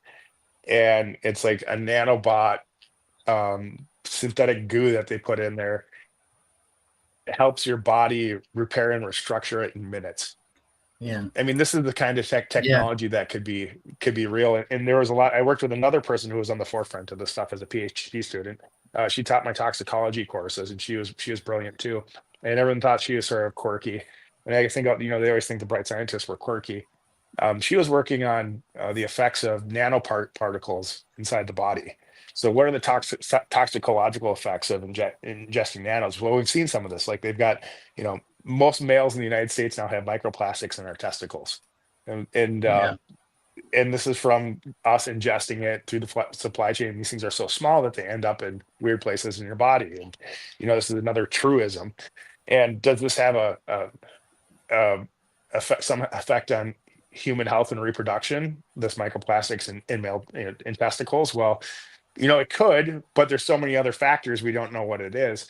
And this is what, a big part of what, the make America healthy again, the MAHA agenda is that we need to start collecting the data and analyzing and having good science, which isn't being doctored, so to speak, from various groups, so we can get answers to these questions. Because, as the perverse incentives that we currently have with synthetic biology and AI, if they start fabricating results so that their company is profitable because that's the thing they make, we're going to end up in this situation again, not SARS-CoV-2, but something probably worse. It'll be, this injectable technology stuff is coming. I was thinking about it too. It's like, why have, so viruses are a physical thing. They're microscopic. Bacteria are a physical thing, but they're microscopic. And I was thinking back in 2014, like, God, what if I had a nanobot that you could inject into a person, and it then was a sentinel and went and seeked and destroyed the virus or the bacteria within the person and then dissolved, right? Yeah. Like that type of crazy technology is not too far out in the future now. And these are game-changing things for real problems. Like at the phone call, the meeting I had this morning, I don't want to name him because he's works in corporate America, and I'm going to poach him if I can. But he works in the food industry, and he brings up a good point. He's like, so there's a thing in the United States passed when Obama's office, with all the good intention. It had bipartisan support. It was the Food Safety Modernization Act. And it was supposed to address this issue of why do we still have 3,000 people a year in the United States dying from foodborne illness?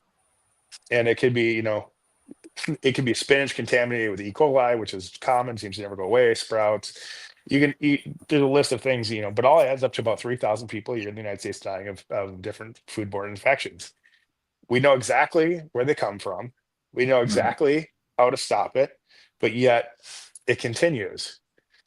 So what's what's the next way to fix this? Well, it's a regulatory and policy issue of, corruption between the regulatory bodies and the food industry in this one example. It's also another way that we could use advanced technology to help mitigate and minimize it. So, there's different ways we can tackle this thing, but the synthetic biology is coming, it's coming fast. And the question is whether or not we're going to be injecting ourselves or using, quasi, treatments which have a lot of risks to the patient, or, is this stuff actually going to work as intended? Yeah. Very interesting. The whole subject is so interesting. Comes down to ethics, though, like you said, on whether it's used for good or evil. So very interesting. Anything else you guys want to talk about here? We've been on for a very long time, and I really want you to come back on again, Andrew. This was great. Yeah, I'd love to. We'll see how busy I am. I mean, maybe we'll take the government jet into town when I have to come do regional inspections, and then we'll just come do it at your house or something. That would be fun. As you're talking, I was just thinking, just a thought. We don't have to talk about it. Just how important censorship is to not have, because like if your voice was able to get out during the pandemic, and ivermectin, like from the Henry Ford study, if those things were able to get out without censorship, it probably would have saved a lot of lives. So it just got me thinking, the way you're talking, like all this stuff is amazing, but most people don't know about it and don't ever hear about it. First Amendment, I mean, it's all back on the Constitution, right? We need to be pushing those American values, education. It's like, they say, oh, everything's related. Well, what can we focus on at the community or the local level? Our families, our values, religion, spirituality. I mean, you can look at different ways that organized religion. Some have some problems in my view, and they all do, right? I mean, any big organization that has money is a big component of it. Corruption even seeks into what you brought up earlier. So, but once again, if we focus on these things, education, and we get people focusing on the things that matter in life somehow at the local, that's how we flip the country in the long term. We have to get people stop focusing on Kardashian like trash TV entertainment. Get young men off pornography. You get women off OnlyFans. I mean, it's really weird that all the incentives in our society to have a strong society are perverse, and there's a lot of heavy influences from the WEF and foreign influences within the United States to get us to focus on these things. They're profitable, and they eat at the fabric of society. So it's all about family and your community. And it's just systemic problems, education, wealth. I mean, I grew up as a poor kid, and I used to see it like my poor family, like the other poor families in my neighborhood. Is that luckily I had a good family structure. Like I had a strong family structure, and I think that's why I was able to escape it. But that's not most people in that environment. And my values were such that I was drawn to things to improve my life, and not drawn into the life of crime. And, I steered away from that. But, you got your kid telling you that they want to be a social media influencer, or, or they're getting drawn into crime or drugs or these other things. It's already too late. It's already too late for those kids. And somehow we have to figure out the education problem and the values problem simultaneously, because a smart, well-educated population doesn't have these issues. Like, out of curiosity, have you guys traveled to like Switzerland or like Central European? Not me. No, yeah, like but it was years ago. There's no poverty in Austria, right? Like there's no poverty in Switzerland, and all these people are, even like the dairy farmers live a good existence there. And you look back and you say, well, what are the structural elements like funding these fueling these nations? Well, they're low on corruption. They don't overspend on defense, right? So then they're dumping more of the resources back into investing in their nation, and I think that's what a lot of the America First agenda is about. It's like we need to start investing all our money in ourselves and get off the foreign wars and all this other BS, which just creates more debt and makes Americans dependent. It makes us dependent on different financial influences and different influences outside the nation. And that's why this election was so critical, right? I mean, this election, I mean, I don't know where you guys were thinking about fleeing to if we lost, but the thought had crossed my mind for years. And I had been planning to, my plan, 8 years ago, I was going to go to Brazil. I have a Brazilian green card. And this was in Bolsonaro. I was actually there for Bolsonaro's election. I was a huge supporter of his. And the communists took over, actual communists took over in Brazil, and then like, well, there goes my fleeing plan. And you can't sometimes you can't always run away from your problems. So I'm glad that we won, but I'm glad you decided to stay and help fix it, because we need people like you. If we seriously, we would have lost this election. I mean, I don't know. I seriously, bad. with all the spent all my political capital out of cash, I don't know what I would have done. Gotten creative. That's what we would have done. We would have just gotten creative. But well, it's wonderful having you here. And then let's get back on again. So it's that. Do you want to tell everybody how to find you, Andrew? Sure. There, AG Huff. He's not allowed to post anything though. Yeah, I'm not posting anything. I'm on the social media blackout, but they didn't say I couldn't do interviews, so maybe I'm pushing the envelope there. I've continued to do interviews. So AG Huff on the X app. I'm not too active on any of their social medias. I have a website, andrewhuff.com, if you want to learn more about me. I've got my contact information if you want to get a hold of me up on X. And if you want to buy my book, The Truth About Wuhan, I discovered the biggest lie in history. You can get off Amazon, Target, Walmart, any big retailer. I think it's like $15 a copy. And I'm proud to report now with all the pardons being issued for these criminals, every single thing that I published in that book has now been proven to be the absolute truth. I haven't been sued by everyone. I got this into all my information very tactically into the official record in state courts here in Michigan, federal court. So I've been active trying to push this stuff, and it's unfortunate that this book was all true, but I'm glad that I did it, and I'm glad how it's all turning out. That's awesome. Right. Well, boys and girls, it's that part of the show. Go to BrandenburgForGovernor.com, because I'm the best non-conceder who has ever not conceded in the history of the United States of America. And I want to have a discussion with the rightful president of the United States, President Donald J. Trump, about that in cowboy boots. And we'll see who wears it better. And so anyhow, everybody, thanks for joining us today. We'll be back on Monday. And so I have a great weekend. And you know what? No matter what happens, just focus on God. It's going to be okay. You never lose as long as you're walking with God. Things just sort of happen, and it's wonderful.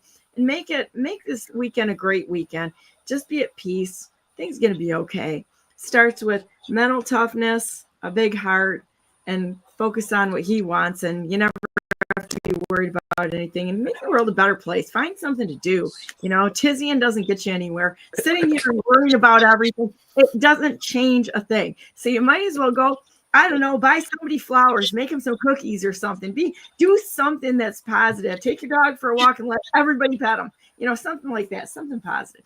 So anyhow, with that said, God bless you all. God bless all those whom you love, and God bless America. And we will see you on Monday. Hang on a minute, guys. Don't hang up, and we're going to talk after we get off. That's the best part of the show for me. So be right there.